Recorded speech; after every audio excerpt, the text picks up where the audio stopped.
Hi, hello, it's me Najib sir and welcome back to Maths Studio. Okay, നമുക്ക് ഇന്ന് ഈ ജോഗ്രഫിയിലെ second ചാപ്റ്ററിന്റെ ഒരു full slot revision ആണ് നമുക്ക് ഇന്ന് ചെയ്യാനുള്ളത്. ഒരു വൺ ഷോട്ട് റിവിഷൻ ആയിരിക്കും. എന്ത് ചെയ്യുക, എക്സാം ഓറിയന്റഡ് ആയിട്ടുള്ള ടോപ്പിക്സ് ആയിരിക്കും. ഫുൾ ആയിട്ട് ശ്രദ്ധിക്കുക, ഫുൾ ആയിട്ട് കാണാൻ നോട്ട്സ് ചെയ്താനുള്ള ആൾക്കാർ എന്ത് ചെയ്യുക, നോട്ട്സ് ചെയ്തെടുക്കാം. Okay, ready.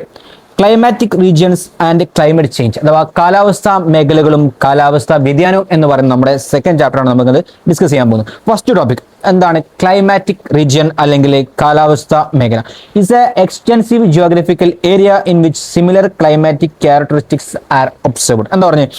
സമാനമായ കാലാവസ്ഥ സ്വഭാവങ്ങൾ അനുഭവപ്പെടുന്ന വിശാലമായ ഭൂപ്രദേശമാണ് കാലാവസ്ഥാ മേഖല. ശ്രദ്ധിച്ചോട്ടോ, എന്താണ് ക്ലൈമാറ്റിക് റീജിയൻ?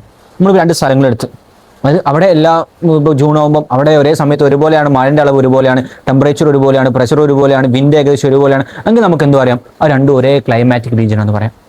രണ്ട് സ്ഥലങ്ങളെ ഒരേ ക്ലൈമാറ്റിക് ക്യാരക്ടറിസ്റ്റിക്സ് എന്താ കാലാവസ്ഥ സവിശേഷതകൾ കാണിക്കുകയാണെങ്കിൽ നമുക്ക് എന്ത് പറയാം? അതിനെ ക്ലൈമാറ്റിക് റീജിയൻ എന്ന് പറയാം. ഓക്കെ, അപ്പോൾ ഒരേപോലത്തെ കാലാവസ്ഥ സവിശേഷതകൾ കാണിക്കുന്ന ഏരിയാസിന് നമ്മൾ എന്ത് പറയും?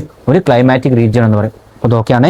ഇങ്ങനെ നമ്മൾ എന്ത് ഭൂമിനെ 8 ക്ലൈമാറ്റിക് റീജിയൻ ആക്കിയിട്ടാണ് തിരിച്ചിട്ടുള്ളത്. അപ്പോൾ ക്ലൈമാറ്റിക് റീജിയൻ എന്താണെന്ന് പറഞ്ഞു, അത് ക്ലിയർ ആണ്. അതായത് ഒരേ കാലാവസ്ഥ സവിശേഷതകൾ കാണിക്കുന്ന ഏരിയാസിനെ ഒരേപോലെയുള്ള സവിശേഷതകൾ കാണിക്കുമ്പോൾ നമ്മൾ അവിടെ ഒരു ക്ലൈമാറ്റിക് റീജിയൻ ആയിട്ട് കൺസിഡർ ചെയ്യും. അങ്ങനത്തെ 8 ക്ലൈമാറ്റിക് റീജിയൻ നമുക്ക് എന്ത് ചെയ്യാണ്ട് പഠിക്കാനുണ്ട്. ഭൂമിയെ മൊത്തമായിട്ട് 8 ആയിട്ടാണ് ക്ലാസിഫൈ ചെയ്തിട്ടുള്ളത്, നമുക്ക് പഠിക്കാൻ പറ്റും. ഒന്നാമത്തത് ഇക്വട്ടോറിയൽ ക്ലൈമാറ്റിക് റീജിയൻ അഥവാ ഭൂമധ്യരേഖ കാലാവസ്ഥ മേഖല. രണ്ടാമത് മൺസൂൺ ക്ലൈമാറ്റിക് റീജിയൻ, മൺസൂൺ കാലാവസ്ഥ മേഖല. മൂന്നാമത് സാവന്ന ക്ലൈമാറ്റിക് റീജിയൻ, സാവന്ന കാലാവസ്ഥ മേഖല. മൂന്നാമത് ഹോട്ട് ഡെസേർട്ട് അല്ലെങ്കിൽ ഉഷ്ണ മരുഭൂമികൾ. ടെമ്പറേറ്റ് ഗ്രാസ്ലാൻഡ്സ് അല്ലെങ്കിൽ മിതോഷ്ണ പുൽമേടുകൾ. മെഡിറ്ററേനിയൻ ക്ലൈമാറ്റിക് റീജിയൻ അഥവാ മെഡിറ്ററേനിയൻ കാലാവസ്ഥ മേഖല. ടൈഗ ആൻഡ് ടുണ്ട്ര. ഓക്കെ ആണ്, റെഡിയാണ്. 8 ഉണ്ടല്ലോ, നമ്മൾ ഓരോന്നും എടുക്കും, അതിൻ്റെ അവിടുത്തെ ഫീച്ചേഴ്സും ഇമ്പോർട്ടൻ്റ് ആയ കാര്യങ്ങളും പറയും. പിന്നെ ഒരു ക്ലൈമറ്റ് ചേഞ്ച് എന്ന ടോപ്പിക് കഴിഞ്ഞ് നമ്മൾ എന്ത് ചെയ്തു, ചാപ്റ്റർ വൈൻഡ് അപ്പ് ചെയ്യും. ശ്രദ്ധിച്ചു, ഇത് നമുക്ക് പഠിക്കാനുള്ള ഒരു കോഡ് പറഞ്ഞുതരാൻ. ഈ ക്ലൈമാറ്റിക് റീജിയൻസിന്റെ പേര് എങ്ങനെ നിങ്ങൾ മനസ്സിൽ മറന്നു പോവാതിരിക്കുന്ന ഒരു സിമ്പിൾ കോഡ്. ശ്രദ്ധിച്ചോട്ടോ, നോക്കി ചെയ്ത് അറിയാത്ത ആൾക്കാരെ എഴുതിയെടുക്കാം. EMS മരുഭൂമിയിൽ പോയപ്പോൾ, എവിടെ പോയപ്പോൾ? EMS മരുഭൂമിയിൽ പോയപ്പോൾ എന്താക്കി? ടെമ്പറേച്ചർ കൂടില്ലേ? ടെമ്പറേച്ചർ കൂടിയപ്പോൾ എങ്ങോട്ട് ചാടി? മെഡിറ്ററേനിയൻ കടലിലേക്ക് എടുത്ത് ചാടി. കടലിൽ ചാടിയപ്പോൾ എന്തായി പോയി? കയ്യിലുള്ള ടാറ്റു മാഞ്ഞു പോയി. ഓക്കെ ആണ്. അത് ഓരോന്നോരോന്ന് പറഞ്ഞു. EMS ഇക്വട്ടോറിയൽ ക്ലൈമാറ്റിക് റീജിയൻ, ഭൂമധ്യരേഖ കാലാവസ്ഥ മേഖല. M monsoon climatic region, monsoon കാലാവസ്ഥ മേഖല. S സാവന്ന ക്ലൈമാറ്റിക് റീജിയൻ, മരുഭൂമി, ഹോട്ട് ഡെസേർട്ട്സ് അല്ലെങ്കിൽ മരുഭൂമി. അപ്പോൾ 4 ടെമ്പറേച്ചർ കൂടി എന്ന് പറഞ്ഞാൽ ടെമ്പറേറ്റ് ക്ലൈമാറ്റിക് റീജിയൻ, മിതോഷ്ണ ടെമ്പറേറ്റ് ഗ്രാസ്ലാൻഡ്സ് അല്ലെങ്കിൽ മിതോഷ്ണ പുൽമേടുകൾ. ഓക്കെ ആണ്. എന്നിട്ട് അവിടെ ചാടി മെഡിറ്ററേനിയൻ കടൽ, മെഡിറ്ററേനിയൻ ക്ലൈമാറ്റിക് റീജിയൻ. എത്രയായി? 6. ടാറ്റു, ടൈഗയും തുണ്ട്രയും. കിട്ടൂലേ? ടൈഗയും തുണ്ട്രയും, അതായത് 7ാമത്തെ ക്ലൈമാറ്റിക് റീജിയൻ ആയ ടൈഗ, 8ാമത് തുണ്ട്ര. കിട്ടൂലേ? EMS മരുഭൂമി പോയപ്പോൾ ടെമ്പറേച്ചർ കൂടി. അപ്പം മെഡിറ്ററേനിയൻ കടലിൽ ചാടിയപ്പോൾ എന്തായി? ടാറ്റു മാഞ്ഞു പോയി. ടാ ഫോർ ടൈഗ, 2 ഫോർ തുണ്ട്ര. 8 ക്ലൈമാറ്റിക് റീജിയനും കിട്ടൂലേ? എങ്ങനെ ചോദിച്ചാലും കിട്ടുന്ന രീതിയിൽ ആ കോഡ് ഓർമ്മിച്ചേക്കുക, എന്നിട്ട് ആലോചിക്കുക. E for equatorial, M for monsoon, S for savanna മരുഭൂമി, ഡെസേർട്സ്. ഓക്കെ ആണ്. അങ്ങനെ നമ്മൾ ഈ 8 എണ്ണം നമുക്ക് എന്ത് ചെയ്യണം? നമ്മുടെ ഓർമ്മയിൽ കിട്ടണം. ക്ലൈമാറ്റിക് റീജിയൻ എന്താണ്? 8 ക്ലൈമാറ്റിക് റീജിയന്റെ പേരും നമ്മൾ പഠിച്ചു കഴിഞ്ഞു. കിട്ടൂലേ? സെറ്റ് അല്ലേ? നോക്കാം. ഇനി നമുക്ക് ഓരോ ക്ലൈമാറ്റിക് റീജിയൻ എടുത്തിട്ട് അതിന്റെ ഫീച്ചേഴ്സ് പഠിച്ച് അങ്ങനെ പോകണം. ഒന്നാമത് ഇക്വട്ടോറിയൽ ക്ലൈമാറ്റിക് റീജിയൻ, ഒന്നാമത് ഭൂമധ്യരേഖ കാലാവസ്ഥ മേഖല. എന്താണ് ഭൂമധ്യരേഖ കാലാവസ്ഥ മേഖല? അത് ഇക്വട്ടോറിയൽ, അതായത് നമ്മളിപ്പോൾ ഇവിടെ സൈഡിൽ ചിത്രം കണ്ടങ്ങൾ, ഈ ചിത്രം ഭൂമിയാണ്, നമ്മുടെ ഭൂമിയാണ്. ഭൂമിന്റെ സെൻട്രൽ കൂടി വരയ്ക്കുന്ന ലൈനാണ് ഇത് ഇക്വട്ടോറിയൽ ലൈൻ. നമ്മൾ 0 ഡിഗ്രി നിന്ന് താഴോട്ടും മേലോട്ട്, അതായത് നോർത്തിലേക്കും സൗത്തിലേക്കും വടക്കിലേക്കും തെക്കിലേക്കും ഒരു 10 ഡിഗ്രി വെച്ച് വരയ്ക്കും. 10 ഡിഗ്രി ഇവിടെ വരച്ചു, ഒരു 10 ഡിഗ്രി എന്ത് ചെയ്തു ഇവിടെയും വരച്ചു, 10. ഇതിന്റെ ഇടയ്ക്കുള്ള ഈ ക്ലൈമാറ്റിക് റീജിയൻ നമ്മൾ പറയുന്ന പേരാണ് ഇക്വട്ടോറിയൽ ക്ലൈമാറ്റിക് റീജിയൻ. അതായത് ഇക്വറ്ററിന്റെ ഭൂമധ്യരേഖയുടെ 10 ഡിഗ്രി വടക്കും നോർത്തും 10 ഡിഗ്രി സൗത്ത് 10 ഡിഗ്രി തെക്ക് ഭാഗത്തുള്ള ഏരിയാസിന് നമ്മൾ പറയുന്ന പേരാണ് ഇക്വട്ടോറിയൽ ക്ലൈമാറ്റിക് റീജിയൻ. ഓക്കെ ആണ്. Extends up to 10 degree north and 10 degree south, 10 degree വടക്കും തെക്കും അക്ഷാംശത്തിൽ. ഓക്കെ ആണ്. Characterized by high temperature and high rainfall throughout the year. എന്തുകൊണ്ടാണ് നിങ്ങൾക്ക് അറിയാം? കാരണം എന്താ? സൺറൈസ്, സൂര്യപ്രകാശം ഡയറക്റ്റ് ഹിറ്റ് ചെയ്യുന്ന സ്ഥലമാണ് ഇത്, നമ്മുടെ ഇക്വറ്ററിലാണ് സൺറൈസ് ഡയറക്റ്റ്ലി ഹിറ്റ് ചെയ്യുന്നത്. നമ്മൾ എവിടെ പഠിച്ചിട്ടുണ്ട്? ഫസ്റ്റ് ചാപ്റ്ററിൽ തന്നെ പഠിച്ചിട്ടുണ്ട്. അപ്പം ഇക്വറ്ററിൽ സൺറൈസ് ഡയറക്റ്റ് ഹിറ്റ് ചെയ്യുന്ന സമയത്ത് എന്താവും? ടെമ്പറേച്ചർ കൂടൂലേ? ടെമ്പറേച്ചർ കൂടി അവിടെ എന്താവും? അവിടുന്ന് എയർ റൈസ് ചെയ്ത് പോകുമ്പോൾ അവിടെ എന്ത് ചെയ്യൂലേ? മഴ പെയ്തുകൊണ്ടിരിക്കൂലേ? എല്ലാ സമയത്തും ടെമ്പറേച്ചർ കൂടുതലാണ്. അപ്പോൾ എല്ലാ സമയത്തും എന്ത് ചെയ്യും? അവിടുത്തെ വാമായിട്ടുള്ള വാട്ടർ വേപ്പറിൽ എയർ റൈസ് ചെയ്ത് പോകും, അവിടെ മഴ പെയ്യും. ഓക്കെ, ഉഷ്ണവായു എന്ത് ചെയ്യും? ഉയർന്നു പോയിട്ട് അവിടെ എന്ത് ചെയ്യും? മഴ പെയ്യും, അല്ലെങ്കിൽ പ്രസിപ്പിറ്റേഷൻ ഉണ്ടാവും. അതുകൊണ്ടാണ് പറഞ്ഞത് ഹൈ റെയിൻഫാൾ ആൻഡ് എന്താണ് high temperature and high rainfall throughout the year. ഉയർന്ന താപനില ഉണ്ടാവും, ഉയർന്ന മഴയും എല്ലാ സമയത്തും കിട്ടുന്ന ഒരു ക്ലൈമാറ്റിക് റീജിയൻ ആണ് ഇത് ഇക്വറ്റോറിയൽ ക്ലൈമാറ്റിക് റീജിയൻ. നമ്മൾ പറഞ്ഞ സാധനം sunrays fall almost vertically throughout the year. Almost എല്ലാ സമയത്തും വെർട്ടിക്കലി കറക്റ്റ് ലംബമായിട്ടാണ് നമ്മൾ പതിക്കുക, ഇക്വറ്ററിൽ പതിക്കുക. അപ്പോൾ എന്താവും കൺവെക്ഷണൽ റെയിൻഫാൾ അല്ലെങ്കിൽ സംവഹന മഴ ഉണ്ടാവും. ചൂടുകൂടി, കാരണം അവിടുത്തെ വാട്ടർ വേപ്പർ നീരാവി എന്ത് ചെയ്യും റൈസ് ചെയ്തപ്പോൾ അത് മുകളിലെത്തി കണ്ടൻസേഷൻ ഘനീകരണം നടന്നിട്ട് എന്ത് ചെയ്യും മഴയായിട്ട് പെയ്യും. അതാണ് സംവഹനമായ കൺവെക്ഷണൽ റെയിൻഫാൾ. അത് കാരണം എന്ത് ചെയ്യും എല്ലാ സമയത്തും അവിടെ മഴ കിട്ടും. റെഡിയാണ്. Rainfall every day in the afternoon. ഇതൊക്കെ നിങ്ങൾ ഫസ്റ്റ് ചാപ്റ്ററിൽ പഠിച്ച കാര്യമാണ്. എവർഗ്രീൻ ഫോറസ്റ്റ് ആർ അബൺ in the equatorial region. Evergreen forest എന്താണ്? എവർഗ്രീൻ ഫോറസ്റ്റ് എന്ന് പറയുന്നത് നിത്യഹരിത വനങ്ങൾ. നിത്യഹരിത വനങ്ങളാണ് എവിടെ കാണപ്പെടുന്നത്? നമ്മുടെ ഇക്വറ്റോറിയൽ ക്ലൈമാറ്റിക് റീജിയനിൽ കൂടുതലായിട്ടും കാണപ്പെടുന്നത്. ഓക്കെയാണ്. ഇക്വറ്റോറിയൽ റീജിയനിൽ കൂടുതലായിട്ട് കാണപ്പെടുന്നത് ഇക്വറ്റോറിയൽ എവർഗ്രീൻ റെയിൻ ഫോറസ്റ്റ് ആണ്. കാരണം എന്താ? നിത്യഹരിത, എല്ലാ സമയത്തും മഴ കിട്ടിക്കൊണ്ടിരിക്കില്ലേ, നല്ല ചെടികൾ ഉണ്ടാവില്ലേ, വലിയ വലിയ മരങ്ങൾ ഉണ്ടാവില്ലേ, അത്രേ എന്തുള്ളൂ നമുക്ക് ഫസ്റ്റ് ക്ലൈമാറ്റിക് റീജിയനിൽ പഠിക്കാനുള്ളൂ. 10 degree north, 10 degree south, high temperature, high റെയിൻഫാളിനുള്ള കാരണം. ഇത്ര നമുക്ക് എന്തുള്ളൂ ഫസ്റ്റ് ക്ലൈമാറ്റിക് റീജിയനുള്ളൂ. അടുത്തത് second monsoon climatic region. Monsoons are the seasonal reversal of wind system. പിന്നെയും പറയുന്നു ഫസ്റ്റ് ചാപ്റ്ററിൽ പഠിച്ച കാര്യമാണിത്. ഞാൻ ഒന്നുകൂടി പറഞ്ഞുതരാം. മൺസൂൺ എന്ന് പറഞ്ഞാൽ seasonal reversal of wind system. എന്താണ്? കാലികമായി ദിശാവ്യതിയാനം സംഭവിക്കും. ഒരു പിന്നീട് കുറച്ച് കാലം ഇങ്ങനെ മേലോട്ട് പോകും, അടുത്ത കാലം എന്ത് ചെയ്യും തിരിച്ചിങ്ങോട്ട് വരും. അതാണത് മൺസൂൺ. അതായത് മൺസൂൺ നമ്മളെ നമ്മൾ പഠിച്ചിട്ടുണ്ടാവും. കുറച്ച് സമയത്ത് എന്ത് ചെയ്യും ഈ ഡയറക്ഷനിൽ വരും, കുറച്ച് സമയത്ത് south west monsoon, north east monsoon ഒക്കെ എന്ത് ചെയ്ത് നമ്മൾ ഫസ്റ്റ് ചാപ്റ്ററിൽ പഠിച്ചിട്ടുണ്ട്. അത് നമുക്ക് ഇവിടെ ആവശ്യമില്ല. എന്താണ് ഈ മൺസൂൺ കാറ്റിന്റെ 2 മൺസൂണാണ് നമുക്ക് പഠിക്കാനുള്ളത്. മൺസൂൺ കാറ്റിന്റെ ഇൻഫ്ലുവൻസ് ഉള്ള ഏരിയാസിന് നമ്മൾ പറയും മൺസൂൺ ക്ലൈമാറ്റിക് റീജിയൻ. അത് നമുക്ക് ഇവിടെ ആവശ്യമുള്ളൂ. മൺസൂൺ എന്താണെന്നൊക്കെ നമ്മൾ ഫസ്റ്റ് ചാപ്റ്ററിൽ ഒന്നുകൂടി നിങ്ങൾ പഠിക്കാത്ത ആൾക്കാരുണ്ട്, ഒന്നുകൂടി നോക്കിയിട്ട് പഠിക്കാം. മൺസൂൺ കാറ്റിന് ഇൻഫ്ലുവൻസ് വരുന്ന സ്ഥലങ്ങൾ നമ്മൾ എന്ത് പറയും? മൺസൂൺ ക്ലൈമാറ്റിക് റീജിയൻ അല്ലെങ്കിൽ മൺസൂൺ കാലാവസ്ഥ മേഖല എന്ന് പറയും. ഓക്കെയാണ്. ഈ സ്ഥലങ്ങളൊക്കെ എന്ത് ചെയ്യണം? നോർത്ത് വെക്കണം. ഒരു പ്ലെയിൻ മാപ്പ് തന്നിട്ട് മൺസൂൺ ക്ലൈമാറ്റിക് റീജിയൻ മാർക്ക് ചെയ്യാൻ പറഞ്ഞു കഴിഞ്ഞാൽ എന്ത് ചെയ്യണം? മാർക്ക് ചെയ്യാൻ പറ്റണം. അല്ലെങ്കിൽ ഈ മാപ്പ് തരും, എന്നിട്ട് പറയും identify this region and write features. അപ്പോൾ അത് ഈ മാപ്പ് മനസ്സിലാവണ്ടേ, എന്നാലല്ലേ എഴുതാൻ പറ്റുള്ളൂ. ഓക്കെ, റെഡിയാണ്. ശ്രദ്ധിച്ചോ. അവിടുത്തെ ക്ലൈമറ്റ് എന്താ നോക്കുക. Long and humid summer. എന്താണ്? ദീർഘവും ആർദ്രവുമായ വേനൽക്കാലവും ഷോർട്ട് ആൻഡ് ഡ്രൈ വിന്റർ. എന്തായിരിക്കും? ദീർഘമായിട്ടുണ്ടാവും. ഹ്യൂമിഡ് എന്ന് പറയുമ്പോൾ അറ്റ്മോസ്ഫിയറിൽ ഒരു വാട്ടർ വേപ്പറിന്റെ കണ്ടന്റ് ഒക്കെ ഉള്ള ഇത് കുറേ കാലത്തേക്ക് നീണ്ടു നിൽക്കുന്ന ഒരു സമ്മർ ആയിരിക്കും, വേനൽക്കാലമായിരിക്കും. മറ്റെന്തായിരിക്കും? ഒരു വരണ്ട കുറച്ചു കാലം മാത്രമല്ല ഒരു വിന്റർ, തണുപ്പ് കാലമായിരിക്കും എന്തുണ്ടാവുക നമ്മുടെ മൺസൂൺ ക്ലൈമാറ്റിക് റീജിയനിൽ ഉണ്ടാവുക. Diurnal range of temperature is very low in coastal areas and very high in interiors. എന്താ പറഞ്ഞേ? ദൈനിക താപാന്തരം തീരപ്രദേശങ്ങളിൽ കുറവും ഉൾപ്രദേശങ്ങളിൽ കൂടുതലുമാണ്. എന്താ ഈ ദൈനിക താപാന്തരം? ഫസ്റ്റ് ചാപ്റ്ററിൽ പഠിച്ചാണ്. ദൈനിക താപാന്തരം എന്ന് വെച്ച് കഴിഞ്ഞാൽ maximum temperature minus minimum temperature ആണ് എന്ത് ദൈനിക താപാന്തരം അല്ലെങ്കിൽ diurnal range of temperature. It is very low in coastal areas. കാരണം എന്താ? നമ്മളിവിടെ പഠിച്ചിട്ടുണ്ട് കോസ്റ്റൽ ഏരിയാസിൽ മോഡറേറ്റ് ക്ലൈമറ്റ് ആയിരിക്കും. അപ്പം എല്ലാ സമയത്തും ഏകദേശം ടെമ്പറേച്ചർ സെയിം ആയിരിക്കും, അതുകൊണ്ട് വ്യത്യാസം വളരെ കുറവായിരിക്കും. പക്ഷേ ഇന്റീരിയേഴ്സിലേക്ക് പോകുന്ന സമയത്ത് കുറയുമ്പോൾ നല്ലോണം കുറയുകയും ചെയ്യും, കൂടുമ്പോൾ നല്ലോണം കൂടുകയും ചെയ്യും. അപ്പം മിനിമം എന്ന് പറയുമ്പോൾ നല്ലൊരു താഴ്ത്തയിലായിരിക്കും. മാക്സിമം ടെമ്പറേച്ചർ എന്ന് പറഞ്ഞാൽ വലിയൊരു എമൗണ്ട് ആയിരിക്കും. ഈ മിനിമവും മാക്സിമം തമ്മിലുള്ള വ്യത്യാസം എന്തായിരിക്കും? ഇന്റീരിയർ സൈഡിൽ ഉൾഭാഗത്ത് എന്തായിരിക്കും? കൂടുതലായിരിക്കും. ഓക്കെയാണ്. ആ പോയിന്റ് ക്ലിയർ ആണ്. ഒന്നുകൂടി ശ്രദ്ധിച്ച് ക്ലിയർ ആവാത്തവർക്ക് ഒന്ന് റിപ്പീറ്റ് ചെയ്ത് കേൾക്കണ്ട, ഒന്നുകൂടി റിപ്പീറ്റ് ചെയ്ത് കേൾക്കണം. Okay. Regions with a little as 5 cm rainfall to areas receiving over 1000 cm annual rainfall can be found in this region. എന്താ പറഞ്ഞ 50 സെന്റിമീറ്റർ റെയിൻഫാൾ മുതൽ 1000 സെന്റിമീറ്റർ റെയിൻഫാൾ കിട്ടുന്ന ഏരിയാസ് നമ്മൾ ഈ പറഞ്ഞ മൺസൂൺ ക്ലൈമാറ്റിക് റീജിയൻസിലുണ്ട്. ഓക്കെ. 50 സെന്റിമീറ്റർ റെയിൻഫാൾ കിട്ടുന്ന സ്ഥലം മുതൽ, മഴ ലഭിക്കുന്ന സ്ഥലം മുതൽ 1000 സെന്റിമീറ്റർ റെയിൻഫാൾ മഴ കിട്ടുന്ന സ്ഥലം വരെ ഈ മൺസൂൺ ക്ലൈമാറ്റിക് റീജിയനിലുണ്ട്. നോട്ട് ചെയ്ത് വെക്കണം. Factors influencing distribution of monsoon rainfall. Monsoon മഴയെ സ്വാധീനിക്കുന്ന ഘടകങ്ങൾ. മൺസൂൺ മഴയെ സ്വാധീനിക്കുന്ന ഘടകങ്ങൾ. ഒന്നാമത് ഫിസിയോഗ്രഫി. സ്വാഭാവികം. എന്താണ്? കുന്നുള്ള സ്ഥലങ്ങളിൽ കൂടുതൽ മഴ കിട്ടും, കുന്നില്ലാത്ത സ്ഥലങ്ങളിൽ മഴ വ്യത്യാസമായിരിക്കും. കടൽ തീരത്ത് വ്യത്യാസം ഉണ്ടാവും, കടലിന്റെ അകലും തോറും കടലിൽ വ്യത്യാസം ഉണ്ടാവും. അതായത് ഫിസിയോഗ്രഫി. ഭൂപ്രകൃതി എന്ത് ചെയ്യും?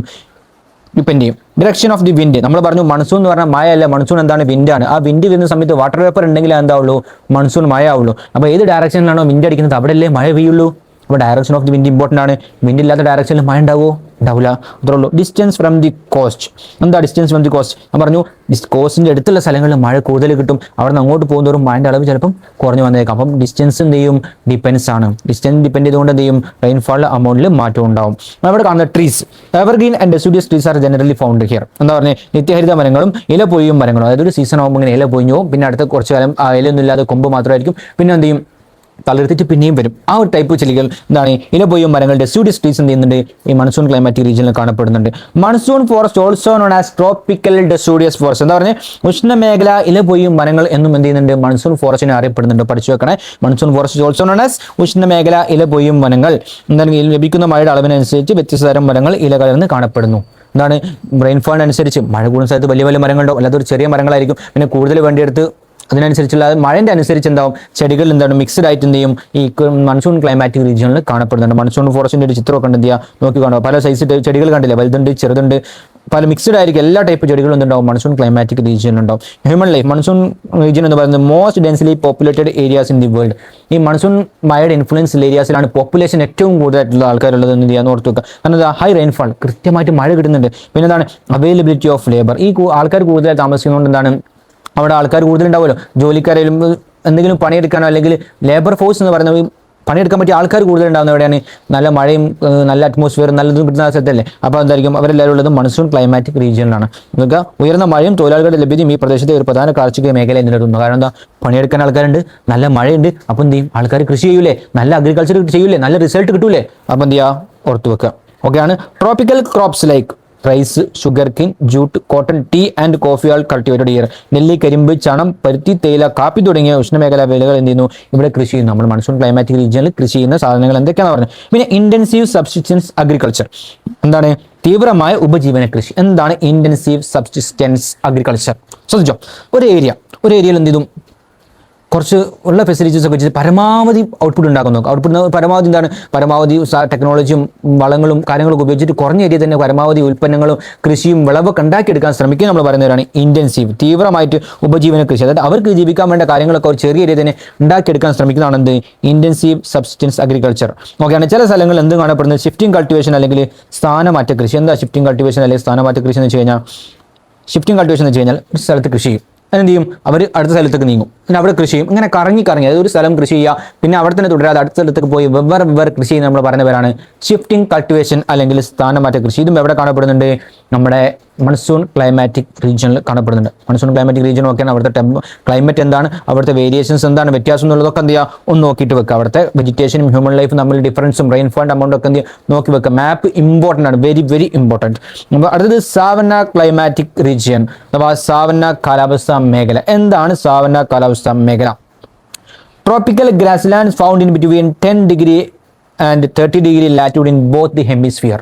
എന്താ പറഞ്ഞത് ഉത്തരാർദ്ധഗോളവും ദക്ഷിണാർദ്ധഗോളവും ഉണ്ട്. എന്താണ് നോർത്തേൺ ഹെമിസ്ഫിയറിലെയും സൗത്തേൺ ഹെമിസ്ഫിയർ. നേരത്തെ നമ്മൾ പറഞ്ഞു 0 to 10 ഡിഗ്രി എന്തായാലും ഇക്വറ്റർ ആയിരുന്നു. ഈ 10 ഡിഗ്രി മുതൽ 30 ഡിഗ്രി വരെ എന്താണ് 10 ഡിഗ്രിൻ്റെയും 30 ഡിഗ്രിൻ്റെയും ഇടയ്ക്കുള്ള റീജിയൻസ്. ഓക്കെയാണ്. ഇതിപ്പോൾ ഇങ്ങനെ ഒന്ന് 10 ഡിഗ്രിൻ്റെയും 30 ഡിഗ്രിൻ്റെയും ഇടയ്ക്കുള്ള റീജിയൻസ്. ഓക്കെ. ഈ ഒരു റീജിയനിൽ വരുന്ന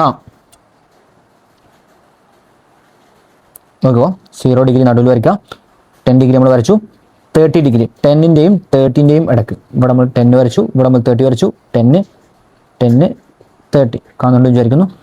ഈ ഒരു റീജിയനിൽ കാണപ്പെടുന്ന ഗ്രാസ് ലാൻഡ്സ് അല്ലെങ്കിൽ പുൽമേടുകൾ നമ്മൾ പറയുന്ന പേരാണ് സാവന്ന ക്ലൈമാറ്റിക് റീജിയൻ. ശ്രദ്ധിച്ചോ, ഈ 3 ഏരിയാസാണ് പ്രധാനമായിട്ടുള്ളത്. ആഫ്രിക്കയിലും സൗത്തേൺ ബ്രസീലും വെനസ്വേലയിലാണ് എന്ത് ചെയ്യുന്നത് ഈ സാവന്ന ക്ലൈമാറ്റിക് റീജിയൻ അല്ലെങ്കിൽ സാവന്ന കാലാവസ്ഥ മേഖല കാണപ്പെടുന്നത്. അതിനൊരു പ്രത്യേകിച്ച് ഒരു പേരുണ്ട്. ഇതെന്ത് ചെയ്യും മാച്ച് ദി ഫോളോയിങ് എന്ന് പറഞ്ഞിട്ട് ക്വസ്റ്റ്യൻ തരും. അല്ലെ ഏതെങ്കിലും 2 തരും, 22 തരൂല. ആഫ്രിക്ക തരും, സാവന്ന തരൂല, കാമ്പോസ് തരും, ഈ ബ്രസീൽ തരൂല. എങ്ങനെ നമുക്ക് ഓർത്ത് വെക്കാൻ പറ്റും? ശ്രദ്ധിച്ചോ, ഇത് ഓർമ്മിക്കുക. അഫ്രീൻ ചാവുമ്പോഴും എന്താണ് വല്ലാത്ത ബിസിയാണെന്ന് ഓർത്ത് വെച്ചാൽ മതി. അഫ്രീൻ ചാവുമ്പോഴും വല്ലാത്ത ബിസിയാണ്. എങ്ങനെ അഫ്രീൻ ആഫ്രിക്ക എന്താ ചാവ് എന്ന് പറഞ്ഞാൽ സാവന്ന കിട്ടിയ അഫ്രീൻ ചാവുമ്പോഴും ആഫ്രിക്ക സാവന്ന വല്ലാത്ത വാഫോർ എന്താണ് വെനിസ്വേല ലഫോർ ലാനോസ് വെനിസ്വേലയും ലാനോസും വല്ലാത്ത കിട്ടും. നിങ്ങൾക്ക് ഇപ്പോൾ ആലോചിക്കുമ്പോൾ കോമഡി തോന്നും, പക്ഷേ എക്സാമ്പിൾ നിങ്ങൾക്ക് കിട്ടും. വല്ലാത്ത ബി ഫോർ എന്താണ് വെനിസ്വേലയും ലാഫോർ ലാനോസും കിട്ടും. വല്ലാത്ത ബിസിയാണ് B for Brazil, C for Campos കിട്ടുമല്ലോ. ഇതൊന്നും ആലോചിച്ച് വെച്ചാൽ സാധനം കിട്ടും. ഓക്കെ ആണ്. ഇപ്പോൾ കോമഡിയാണ് ഞാൻ പറഞ്ഞ പോലെ, പക്ഷെ നമുക്കൊരു കണക്ട് ചെയ്തിട്ട് എന്ത് ചെയ്യും കിട്ടും. അഫ്രീൻ ചാവുമ്പോഴും വല്ലാത്ത ബിസിയാണ് ആഫ്രിക്ക സാവന്ന, വെനിസ്വേല പിന്നെന്താണ് ലാനോസ്, പിന്നെ ബ്രസീൽ ആൻഡ് കാമ്പോസ് കിട്ടുമല്ലോ. ഇനി അവിടുത്തെ climate hot and humid summer. വേനൽക്കാലത്ത് നല്ല ചൂടുമായിരിക്കും. അതുപോലെ ഹ്യൂമിഡ് അറ്റ്മോസ്ഫിയറിൽ നിന്നുണ്ടാവും വാട്ടർ വേപ്പറുള്ള ടൈപ്പ് ഓഫ് ക്ലൈമറ്റ് ആയിരിക്കും. കൂൾ ആൻഡ് ഡ്രൈ വിന്റർ, നേരെ ഓപ്പോസിറ്റിൽ ഉണ്ടാവുക കൂൾ, അതായത് വിന്റർ സമയത്ത് തണുപ്പുണ്ടാവും, പക്ഷേ എന്തായിരിക്കും വരണ്ടതായിരിക്കും. അറ്റ്മോസ്ഫിയർ ഭയങ്കര ഡ്രൈ ആയിരിക്കും, വാട്ടർ വേപ്പറിന്റെ അളവ് കുറവായിരിക്കും. Annual average temperature year is between 21 degree and 32 degree Celsius. Average temperature എന്ന് പറയുമ്പോൾ 21 ഡിഗ്രി മുതൽ 32 ഡിഗ്രിയുടെ ഇടക്കാണ് എന്ത് ചെയ്യുക ശരാശരി താപനില ഉണ്ടാവുക. ഉഷ്ണവും ആർദ്രവുമായ വേനൽക്കാലം, ചൂടുള്ള ആർദ്രവുമായ വേനൽക്കാലവും തണുപ്പ് കുറഞ്ഞ വരണ്ട ശൈത്യകാലം. ഓക്കെയാണ്, തണുപ്പ് കുറഞ്ഞ വരണ്ട ശൈത്യകാലം എന്ത് ചെയ്യുന്നത് നമുക്കത് കാണപ്പെടുന്നത്. ക്ലിയർ. വാർഷികമായ 25 സെന്റിമീറ്റർ മുതൽ 125 സെന്റിമീറ്റർ വരെ കാണപ്പെടുന്നു. വാർഷികമായത് ആനുവൽ റെയിൻഫാൾ ഏകദേശം 25 സെന്റിമീറ്ററിന്റെയും 125 സെന്റിമീറ്ററിന്റെയും റെയിൻഫാൾ ഇതിലാണ് എന്ത് ചെയ്യുന്നത് കാണപ്പെടുന്നത്. റെഡിയാണ്, ഓക്കെയാണ്. അത് flora and fauna. Deciduous trees and tall grasses are the prominent vegetations in here. ഇവിടെയുള്ള പ്രധാനപ്പെടുന്നത് ഡെസൂഡിയസ് ട്രീ, ഇലപ്പൊയ്യും കാടുകളും. ഇലപ്പൊയ്യും നമ്മൾ നേരത്തെ പറഞ്ഞതിൽ വേനൽക്കാലം തണുപ്പ് കുറഞ്ഞല്ല, തണുപ്പുള്ള വരണ്ട ശൈത്യകാലമായിരിക്കും കേട്ടോ. തണുപ്പ് കുറഞ്ഞല്ല, തണുപ്പുള്ള വരണ്ട ശൈത്യകാലം. കാരണം കൂൾ ആൻഡ് ഡ്രൈ വിന്റർ അല്ല വരിക, വരണ്ടതായിരിക്കും, പക്ഷെ എന്തുണ്ടാവും ഒരു തണുപ്പുള്ള അറ്റ്മോസ്ഫിയർ ആയിരിക്കും. നോക്കി വെക്കുക. Deciduous trees and tall grasses are the prominent vegetation. അതായത് ഇലപ്പൊയ്യും മരങ്ങളും ഉയരമുള്ള പുല്ലുകളാണ് ഇവിടുത്തെ പ്രധാനപ്പെട്ട സസ്യങ്ങൾ. ഈ സസ്യങ്ങൾ എന്തുണ്ടാവും പ്രധാനപ്പെട്ട ചെടികളായിട്ട് ഇവിടെ തന്നെ ഉണ്ടാവും. പിന്നെ moves closer to deserts, short bushes and thorny forest are seen. എന്താണ് ടെമ്പറേറ്റ് ഗ്രാസ്ലാൻഡ് ഡെസേർട്ടിന്റെ അടുത്തുമ്പോൾ അവിടെ കുറ്റിച്ചെടികളും മുള്ളുള്ള വനങ്ങളും മുൾച്ചെടികളും കുറ്റിക്കാടുകളൊക്കെ പോലത്തെ ചെടികൾ എന്ത് ചെയ്യുന്നുണ്ട് നമ്മുടെ ഈ സാവന്ന ക്ലൈമാറ്റിക് റീജിയനിൽ കാണപ്പെടുന്നുണ്ട്. Herbivorous animals like giraffe and zebras are about here. Carnivorous animal like lion, tiger. എന്താണ് സസ്യബുക്കുകളായിട്ടുള്ള ജിറാഫുകളും സീബ്രകളും കാണപ്പെടുന്നത്. പുല്ല് മാത്രം കഴിക്കുന്ന സസ്യബുക്കുകളും കാണപ്പെടുന്നുണ്ട്. അതുപോലെ ലയൺ, ടൈഗർ പോലത്തെ എന്താണ് സിംഹവും കടുവയും പോലത്തെ കാർണിവോറസ്, അതായത് മാംസബുക്കുകൾ, മാംസം കഴിക്കുന്ന ജീവികൾ എന്ത് ചെയ്യുന്നുണ്ട് നമ്മൾ എവിടെ കാണപ്പെടുന്നുണ്ട് ഈ ക്ലൈമാറ്റിക് റീജിയനിൽ കാണപ്പെടുന്നത്. ഇനി നമുക്ക് പഠിക്കാനുള്ളത് അവിടുത്തെ ഹ്യൂമൻ ലൈഫ് എന്താണ്, അവിടുത്തെ വ്യത്യാസമാണ് നോക്കേണ്ടത്. ശ്രദ്ധിച്ചോ, human life. Fertile soil is found here. അവിടുത്തെ മണ്ണ് എന്താണ് ഭയങ്കര ഫലഭൂയിഷ്ടമായ മണ്ണാണ്. എന്താണ് കൃഷി ചെയ്യാനൊക്കെ ഭയങ്കര അനുയോജ്യമായിട്ടുള്ള ടൈപ്പ് ഓഫ് മണ്ണാണ് ഇവിടെ കാണപ്പെടുന്നത്. അവിടെ പക്ഷേ അവിടെ മഴ കുറവാണ്. നേരത്തെ നമ്മൾ പറഞ്ഞു 25 to 125 സെന്റിമീറ്റർ റെയിൻഫാൾ ഉള്ളൂ. പക്ഷേ അപ്പോൾ അവിടെ എന്ത് ചെയ്യും ഡ്രൈ ഫാമിംഗ്. എന്താ ഡ്രൈ ഫാമിംഗ്? വെള്ളത്തിന്റെ ആവശ്യം കുറവുള്ള ടൈപ്പ് ഓഫ് കൃഷികൾ നമ്മൾ പറയുന്ന പേരാണ് ഡ്രൈ ഫാമിംഗ്. ഈ ടൈപ്പ് കൃഷികൾ നമ്മൾ എന്ത് ചെയ്യും അവിടെ ചെയ്യും ഡ്രൈ ഫാമിംഗ്, അല്ലെങ്കിൽ വെള്ളം ആവശ്യമുള്ള കുറഞ്ഞ അളവിൽ വെള്ളം ആവശ്യമുള്ള ടൈപ്പ് ഓഫ് കൃഷികൾ എന്ത് ചെയ്യും നമ്മൾ ഈ ക്ലൈമാറ്റിക് റീജിയനിൽ കൃഷി ചെയ്യും. പിന്നെ അവിടുത്തെ പ്രധാനപ്പെട്ട ആനിമൽ ഹസ്ബൻഡറി ആൻഡ് അഗ്രികൾച്ചർ. പുൽമേടാണല്ലോ, എന്ത് ചെയ്യും മൃഗങ്ങളെ തീറ്റിക്കുക, മൃഗങ്ങളെ പോറ്റുക, മൃഗങ്ങളെ ഇടയ ജീവിതം നയിച്ചിട്ട് ആൾക്കാർ എന്ത് ചെയ്യും അവിടെ വരുമാന മാർഗ്ഗം കണ്ടെത്തും. അതുപോലെ കൃഷി നമ്മൾ പറഞ്ഞു ഫെർട്ടൈൽ സോയിൽ ആയതുകൊണ്ട് കൃഷിയും. അപ്പോൾ ആനിമൽ ഹസ്ബൻഡറിയും മൃഗപരിപാലനവും കൃഷി അഥവാ അഗ്രികൾച്ചറാണ് അവിടുത്തെ പ്രധാനപ്പെട്ട ഇൻകം സോഴ്സ് എന്ന് പറയുന്നത്. Population density is very low. കാരണം എന്താ മഴയൊക്കെ കുറവാണ്, പുൽമേടുകളാണ് ഈ റീജിയനിൽ പൊതുവെ ആൾക്കാർ കുറവുള്ള റീജിയൻ എന്ന് പറയുന്നത് ഈ കാലാവസ്ഥാ മേഖലയാണ്. Cash crops are cultivated extensively in savanna areas for European colonies. പണ്ട് കാലത്ത് യൂറോപ്യൻ കോളനികളിൽ സാവന പ്രദേശങ്ങളിൽ നാണ്യവിളകൾ, അതായത് കൂടുതൽ ടൈപ്പ്, അതായത് നമ്മൾ ക്യാഷ് കിട്ടുന്ന ടൈപ്പ് ഓഫ് അഗ്രികൾച്ചർ പ്രൊഡക്ട്സ് അല്ലാതെ വിൽക്കാൻ വേണ്ടി ഉണ്ടാക്കുന്ന ടൈപ്പ് ഓഫ് സാധനങ്ങളുണ്ടല്ലോ, കൃഷി സാധനങ്ങൾ. ഈ സാധനങ്ങൾ കൂടുതലും കൃഷി ചെയ്യുന്നത് എവിടെയാണ് സാവന ക്ലൈമാറ്റിക് റീജിയനിലായിരുന്നു. എക്സാമ്പിൾ കൊടുക്കുന്നുണ്ട് സുഡാനിലെ പരുത്തി കൃഷിയും ബ്രസീലിലെ കാപ്പി കൃഷിയൊക്കെ ഇതുണ്ട്. ഈ നമ്മുടെ വാണിജ്യ വിളകൾക്ക് അഥവാ നാണ്യവിളകൾക്ക് അഥവാ ക്യാഷ് ക്രോപ്സിന് എക്സാമ്പിൾ ആക്കിയിട്ടും പറയുന്നുണ്ട്. പിന്നെ അവിടെയുള്ള ഒരു മസായ് ട്രൈബ് മാർക്ക് ചെയ്ത് വെക്കണേ, മാച്ച് ദി ഫോളോയിങ്. കാരണം നമ്മൾ ഇങ്ങോട്ട് പോകുമ്പോൾ ചില റീജിയനിൽ ചില പ്രത്യേക ട്രൈബ്സ് അല്ലെങ്കിൽ ഗ്രൂപ്പിൽ ആൾക്കാരെ പഠിക്കും. ഇവർ തമ്മിൽ അങ്ങോട്ട് മാച്ച് ചെയ്യാൻ വേണ്ടി ക്വസ്റ്റ്യൻ ചോദിക്കും. നോക്കി വെച്ചോ. Maasai and indigenous tribe of the African savanna leads a pastoral life.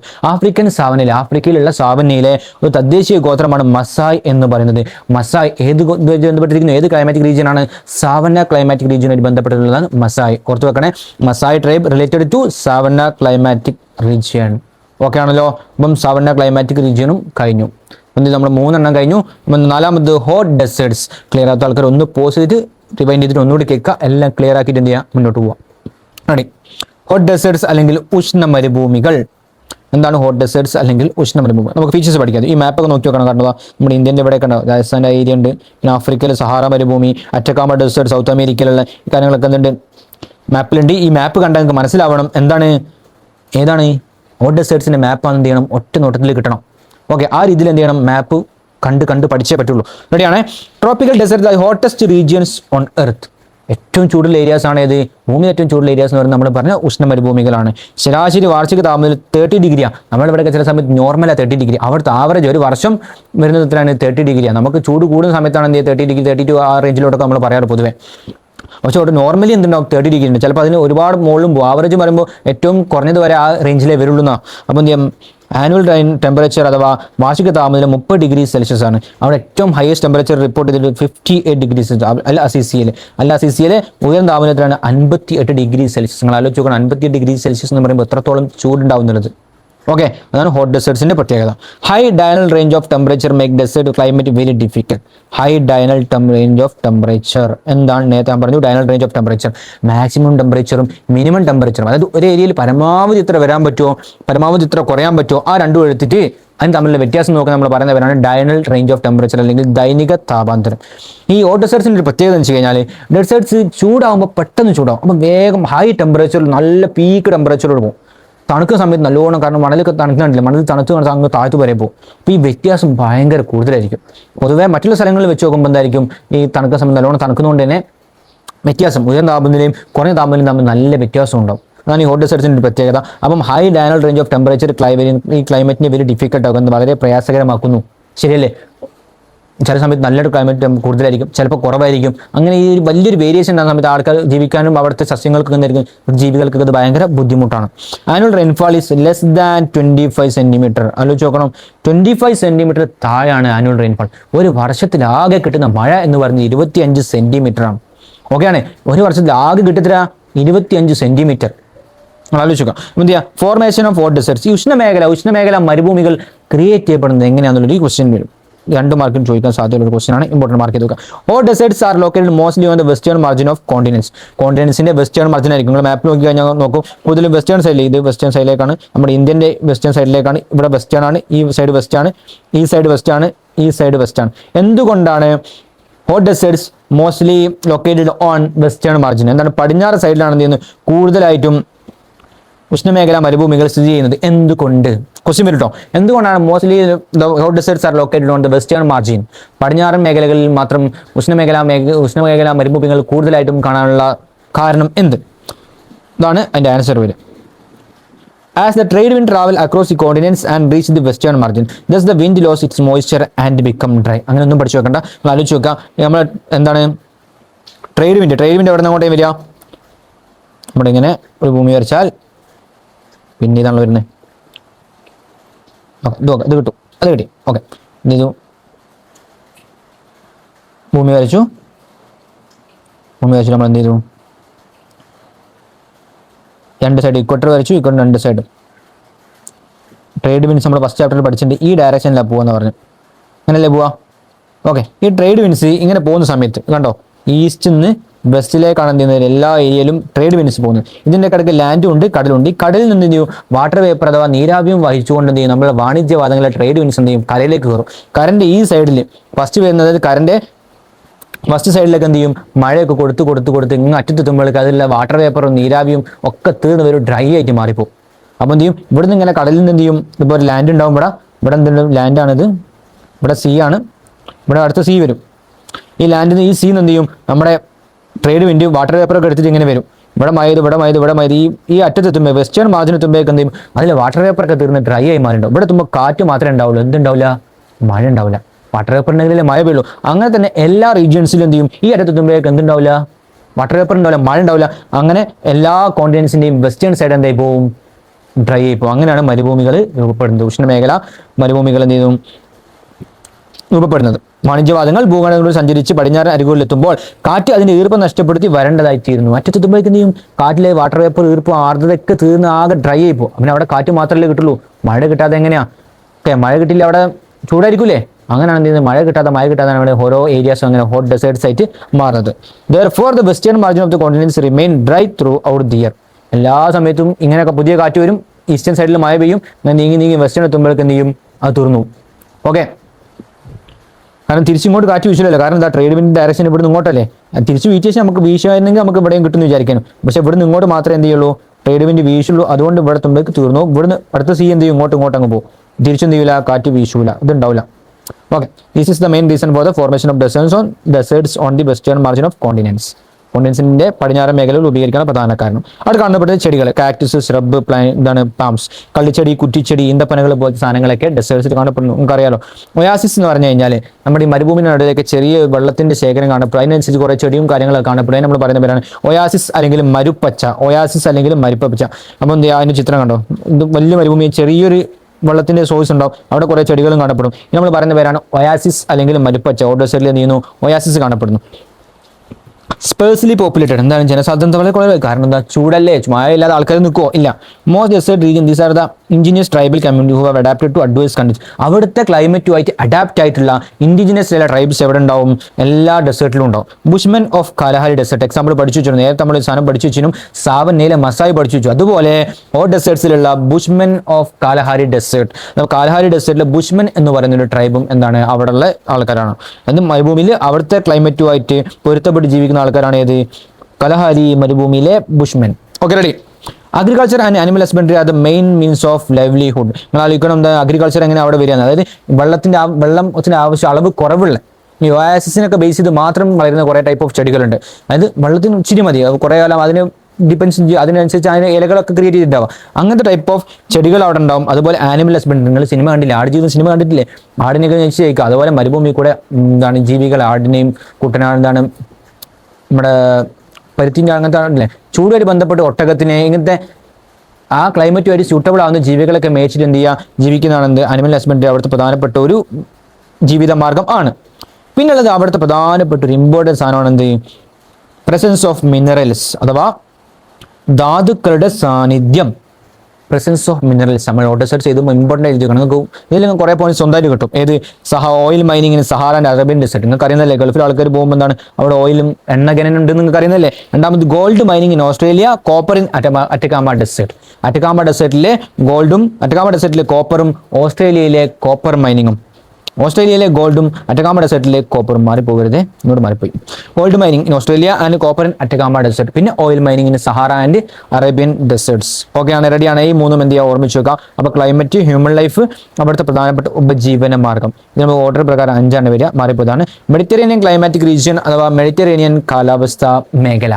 നോക്കിക്കോ, ഇമ്പോർട്ടൻ്റ് ആണ്. എന്താണ് മെഡിറ്ററേനിയൻ ക്ലൈമാറ്റിക് റീജിയൻ അല്ലെങ്കിൽ മെഡിറ്ററേനിയൻ കാലാവസ്ഥ മേഖല? ശ്രദ്ധിച്ചോട്ടോ, സിമ്പിളാണ്, ഭയങ്കര ഇമ്പോർട്ടൻ്റ് ആണ്. ഓക്കെ, ഈ കാണുന്ന സീന് നമ്മൾ വിളിക്കുന്ന പേരാണ് മെഡിറ്ററേനിയൻ സീ. നമ്മൾ നേരത്തെ കോഡ് പഠിച്ചത് മെഡിറ്ററേനിയൻ കടലിൽ ചാടിയില്ല, ആ മെഡിറ്ററേനിയൻ കടലാണ് ഈ കടൽ. ഈ മെഡിറ്ററേനിയൻ കടലിന് ചുറ്റൊരു ഏരിയ കണ്ടോ, നോർമലി മെഡിറ്ററേനിയൻ കടലിന് ചുറ്റുള്ള ഏരിയ നമ്മൾ പറയുന്ന പേരാണ് മെഡിറ്ററേനിയൻ റീജിയൻ. അവിടെ ഒരു ക്ലൈമറ്റ് കാണും. നോർമലി ഈ മെഡിറ്ററേനിയൻ സീന് ചുറ്റും കാണപ്പെടുന്ന ലാൻഡിൽ ആ ഒരു ഏരിയയിൽ മാത്രം ഒരു പ്രത്യേക ടൈപ്പ് ക്ലൈമറ്റ് കാണപ്പെടുന്നുണ്ട്. ആ ക്ലൈമറ്റ് നമ്മൾ എന്ത് വിളിക്കും, മെഡിറ്ററേനിയൻ റീജിയനിലെ ക്ലൈമറ്റ് എന്ന് വിളിക്കും. പക്ഷേ ഇതേ കാലാവസ്ഥ വേറെ കുറച്ച് സ്ഥലങ്ങളിലും വേറെ കുറച്ച് ഏരിയാസിൽ എന്ത് ചെയ്യുന്നുണ്ട്, കാണപ്പെടുന്നുണ്ട്. ഓക്കെ, നമ്മുടെ ഈ നേരത്തെ പറഞ്ഞ 30 ഡിഗ്രീൻ്റെയും 45 ഡിഗ്രീൻ്റെ ആ റേഞ്ചിൽ പല ഏരിയാസിലും സെയിം ക്ലൈമാറ്റിക് റീജിയൻസ് എന്ത് ചെയ്യുന്നുണ്ട്, സെയിം ക്ലൈമറ്റ് ക്യാരക്ടറിസ്റ്റിക്സ്, കാലാവസ്ഥ സവിശേഷതകൾ എന്ത് ചെയ്യുന്നുണ്ട്, കാണിക്കുന്നുണ്ട്. അപ്പം ആ റീജിയൻസിനെയും മെഡിറ്ററേനിയൻ കടലിന് ചുറ്റുമുള്ള ആ റീജിയനെയും അതേ കാലാവസ്ഥ കാണിക്കുന്ന പുറത്തുള്ള സ്ഥലങ്ങളെയും എല്ലാം കൂടി കമ്പയർ ചെയ്തും എല്ലാം കൂടി മിക്സ് ആക്കി നമ്മളെന്ത് പറയും, മെഡിറ്ററേനിയൻ ക്ലൈമാറ്റിക് റീജിയൻ. ഓർത്ത് വെക്കണേ, ഡെഫിനിഷൻ പഠിച്ചു വെക്കണേ.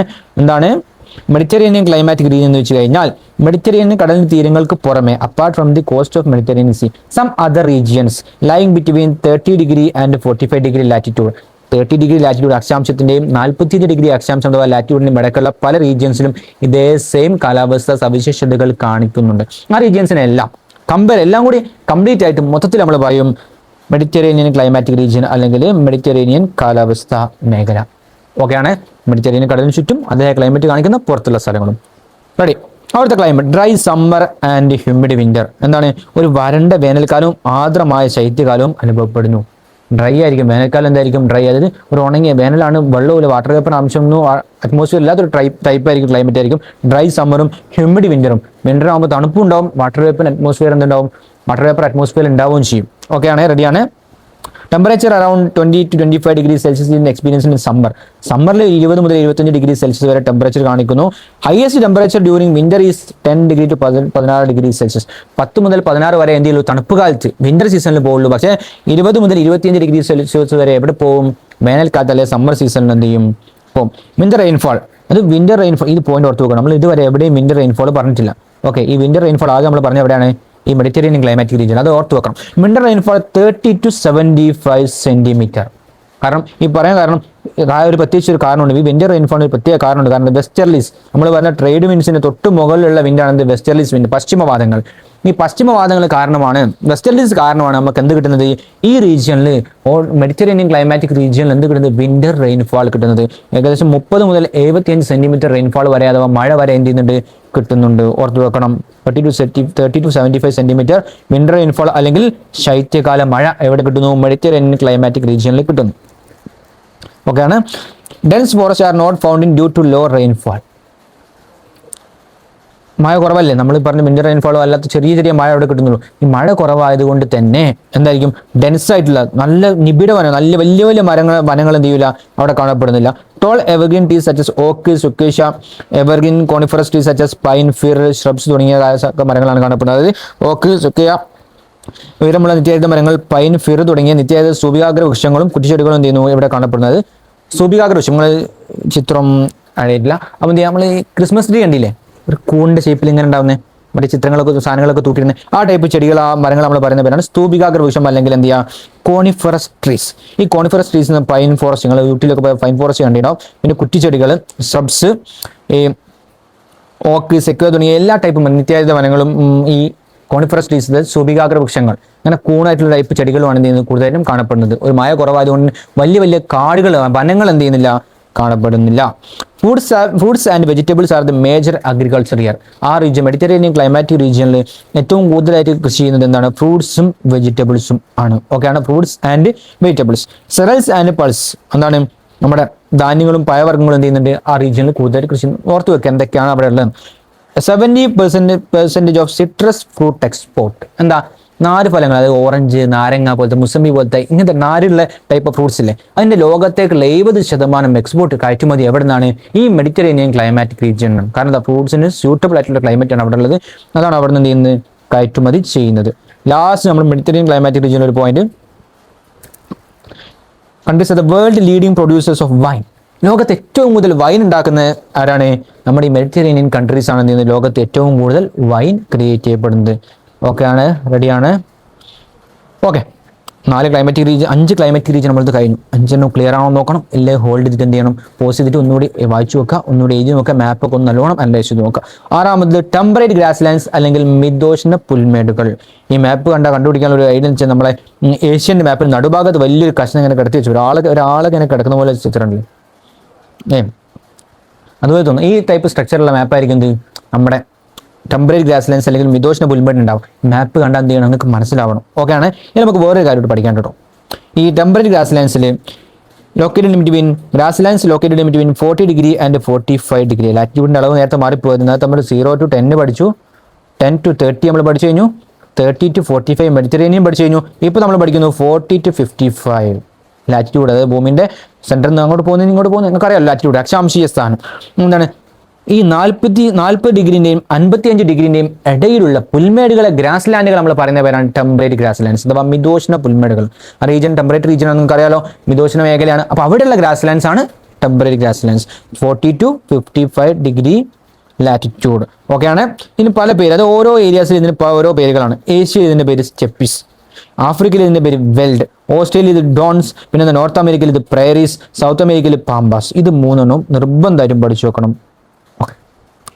എന്ത് ചെയ്യും, മാച്ച് ദി ഫോളോയിങ് പോലെ തരും, 2 കള്ളി തരും, ഇവിടെ ഒരു പേര് തരും, എന്ത് തരും, ഇവിടെ ബ്ലാങ്ക് ആയിരിക്കും, ഇവിടെ ബ്ലാങ്ക്, ഇവിടെ പേര് തരും. ഓക്കെ, അപ്പം എന്ത് ചെയ്യണം, എഴുതി കൊടുക്കേണ്ടി വരും. ആഫ്രിക്കയിൽ നമ്മൾ പറയും സ്റ്റെപ്പീസ് ആണോ, ആഫ്രിക്ക, യൂറോപ്പിൽ നമ്മളെന്ത് പറയും സ്റ്റെപ്പിസ്. ഏഷ്യ അഥവാ ഏഷ്യ യൂറോപ്പിലാണ്, യൂറോപ്പ് ആ റീജിയൻ നമ്മൾ എന്ത് പറയും സ്റ്റെപ്പിസ്. ആഫ്രിക്കയിൽ നമ്മൾ പറയും വെൽഡ്, ആഫ്രിക്കയിൽ വെൽഡ് എന്ന് പറയും. ഓസ്ട്രേലിയയിൽ ഡൗൺസ് എന്ന് പറയും. തെക്കേ അമേരിക്ക അഥവാ സൗത്ത് അമേരിക്കയിൽ പാമ്പാസ്, നോർത്ത് അമേരിക്കയിൽ നമ്മൾ പ്രയറീസ് എന്ന് പറയും. ഈ 3 Asia steppes, north America prairies, south America pampas എന്നുള്ള ഈ പേരെന്ത് ചെയ്യുക, ഓർത്ത് വെക്കുക, ഇമ്പോർട്ടൻ്റ് ആണ്. സതി ക്ലൈമറ്റ്, ഈ നമ്മൾ പറഞ്ഞ ടെമ്പറേറ്റ് ഗ്രാസ് ലാൻഡ്സിലെ ക്ലൈമറ്റ് ആണ് short summers and long winter's. എന്താണ് ഷോർട്ട് സമ്മേഴ്സ്, ഹ്രസ്വമായ വേനൽക്കാലം. സമ്മർ ടൈം കുറച്ചേ ഉണ്ടാവുള്ളൂ, കൂടുതൽ സമയം എന്തായിരിക്കും, ദീർഘമായ ശൈത്യകാലം, വിന്റർ സീസൺ ആയിരിക്കും ഈ ഏരിയാസിൽ കൂടുതലും. ഓക്കെ, സമ്മർ സമയം വളരെ കുറവും വിന്റർ സമയം എന്തായിരിക്കും, വളരെ കൂടുതലായിട്ടുള്ള ഒരു ക്ലൈമറ്റ് ആയിരിക്കും എവിടെ ഉണ്ടാവുക, ടെമ്പറേറ്റ് ഗ്രാസ് ലാൻഡ്സിൽ ഉണ്ടാവുക. High temperature in summer. പക്ഷേ ഈ ഷോർട്ട് സമ്മറിൽ എന്തായിരിക്കും, നല്ല ടെമ്പറേച്ചർ അനുഭവപ്പെടും. ഇവിടെ ഇന്റീരിയർ ഓഫ് ദി കോണ്ടിനെന്റ് ഇന്റീരിയറിൽ നല്ല ടെമ്പറേച്ചർ അനുഭവപ്പെടും. കാരണം നിങ്ങൾ നോക്കി എല്ലാം എന്താണ് ഉള്ളിലാണ്.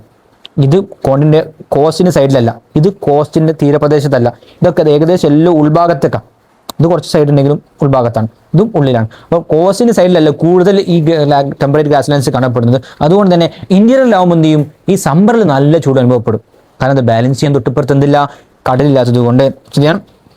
ശരാശരി ശൈത്യകാല താപനില 2 ഡിഗ്രി മുതൽ 13 ഡിഗ്രി സെൽഷ്യസ്. തണുപ്പ് കുറയുമ്പോൾ എന്താവും, 2 ഡിഗ്രി മുതൽ 13 ഡിഗ്രി സെൽഷ്യസ് വരെ തണുപ്പ് കുറയുകയും ചെയ്യും. പക്ഷെ അല്ലാത്ത സമയത്ത് സമ്മറിൽ എന്തായിരിക്കും, ഹൈ ടെമ്പറേച്ചർ. കാരണം എന്താ, ഇന്റീരിയറിലാണ്, വൻകരയുടെ ഉൾഭാഗത്തായതിനാലാണ്. Rainfall here ranges from 25 to 60 centimetre. 25 centimetre മുതൽ 60 സെന്റിമീറ്റർ വരെയാണ് റെയിൻഫാൾ കിട്ടുന്നത്. നേരത്തേക്ക് കുറച്ചുകൂടി കുറഞ്ഞില്ലേ? ഓക്കെ. പിന്നെ due to less rain trees also few. എന്താണ്, മഴ കുറവായതിനാൽ മരങ്ങളും കുറവാണ്. Normal logic. Varieties of grass are generally found. എന്താണ്, മരങ്ങൾ കുറവായതുകൊണ്ട് അവിടെ എന്താണ്, ചെറിയ കിട്ടുന്ന മഴക്കനുസരിച്ചുള്ള ചെറിയ ചെടികളും പുല്ലുകളും മാത്രമേ എന്ത് ചെയ്യുന്നുള്ളൂ, അവിടെ കാണപ്പെടുന്നുള്ളൂ. അവിടെ ഹ്യൂമൻ ലൈഫ്, ടെമ്പറേറ്റ് ഗ്യാസിൽ ഹ്യൂമൻ ലൈഫ് പറയുമ്പോൾ natural grazing lands and inhabitants shepherd's. കൂടുതൽ ആൾക്കാരും അവിടെ ഈ മൃഗങ്ങളൊക്കെ മേച്ചിട്ട് പശുവിനെയും ആടിനെയും കുതിരനെയും പോലത്തെ ജീവികളൊക്കെ മേച്ച് ജീവിക്കുന്ന ആൾക്കാരാണ് എന്ത് ചെയ്യുന്നത് അവിടെ കൂടുതലുള്ളത്. ഇടയന്മാരാണ് എന്ത് ചെയ്യുന്നത് കൂടുതലായിട്ടും അവിടെ ഉള്ളത്. പിന്നെന്താണ്, ഇപ്പോൾ ഈ ധാന്യകൃഷിയും മൃഗപരിപാലനം അവിടെ പണ്ടുതൊട്ടുണ്ട്. മെഷീൻസ് ഒക്കെ ഉപയോഗിച്ചിട്ടുള്ള കൃഷികളൊക്കെ എന്ത് ചെയ്യുന്നുണ്ട് അവിടെ നമ്മൾ ഈ ടെമ്പറേറ്റ് ഗ്യാസ് ലൈൻ റീജിയൻസിലൊക്കെ ആരംഭിച്ചു വരുന്നുണ്ട് എന്ന് നിങ്ങളുടെ ടെക്സ്റ്റ് ബുക്കിൽ പറയുന്നുണ്ട്. ആ പോയിന്റ് എന്ത് ചെയ്തോ ഒന്ന് നോക്കി വെക്കാം. ഓക്കെ ആണ്. 6 ക്ലൈമാറ്റിക് റീജിയൻ നമ്മൾ പഠിച്ചു കഴിഞ്ഞു. ഓക്കെ, റിവിഷൻ ആയതുകൊണ്ടാണ് കുറച്ച് സ്പീഡ് പോകുന്നത്. അപ്പോൾ എന്ത് ചെയ്യുക, ഒന്ന് ശ്രദ്ധിക്കുക, ക്ലിയർ ആവാത്തത് പോയിന്റ് ഒന്നുകൂടി റിപ്പീറ്റ് ചെയ്ത് കേൾക്കാം. അത് ടൈഗ റീജിയൻ അല്ലെങ്കിൽ ടൈഗ മേഖല. ഒരു മീൻ ഇങ്ങനെ കിടക്കുന്ന പോലെ അല്ലേ, ഒരു മീൻ, കറക്റ്റ് ഒരു മീനല്ലേ. ഈ മീൻ ഷേപ്പ് നിങ്ങൾ മാപ്പിൽ നോക്കാം, മോൾ ഭാഗത്ത് മീനുണ്ടോ, ഏതായിരിക്കും, ടൈഗ ക്ലൈമാറ്റിക് റീജിയൻ, ടൈഗ മേഖല. എന്ത് ചെയ്യുക, മനസ്സിലാക്കാനുള്ള ഐഡിയ ആർക്ക് വേണം, നിങ്ങൾക്ക് വേണം. ഞാൻ എൻ്റെ ഫീച്ചേഴ്സ് ചോദിക്കുമ്പോൾ എഴുതി കൊടുക്കുക.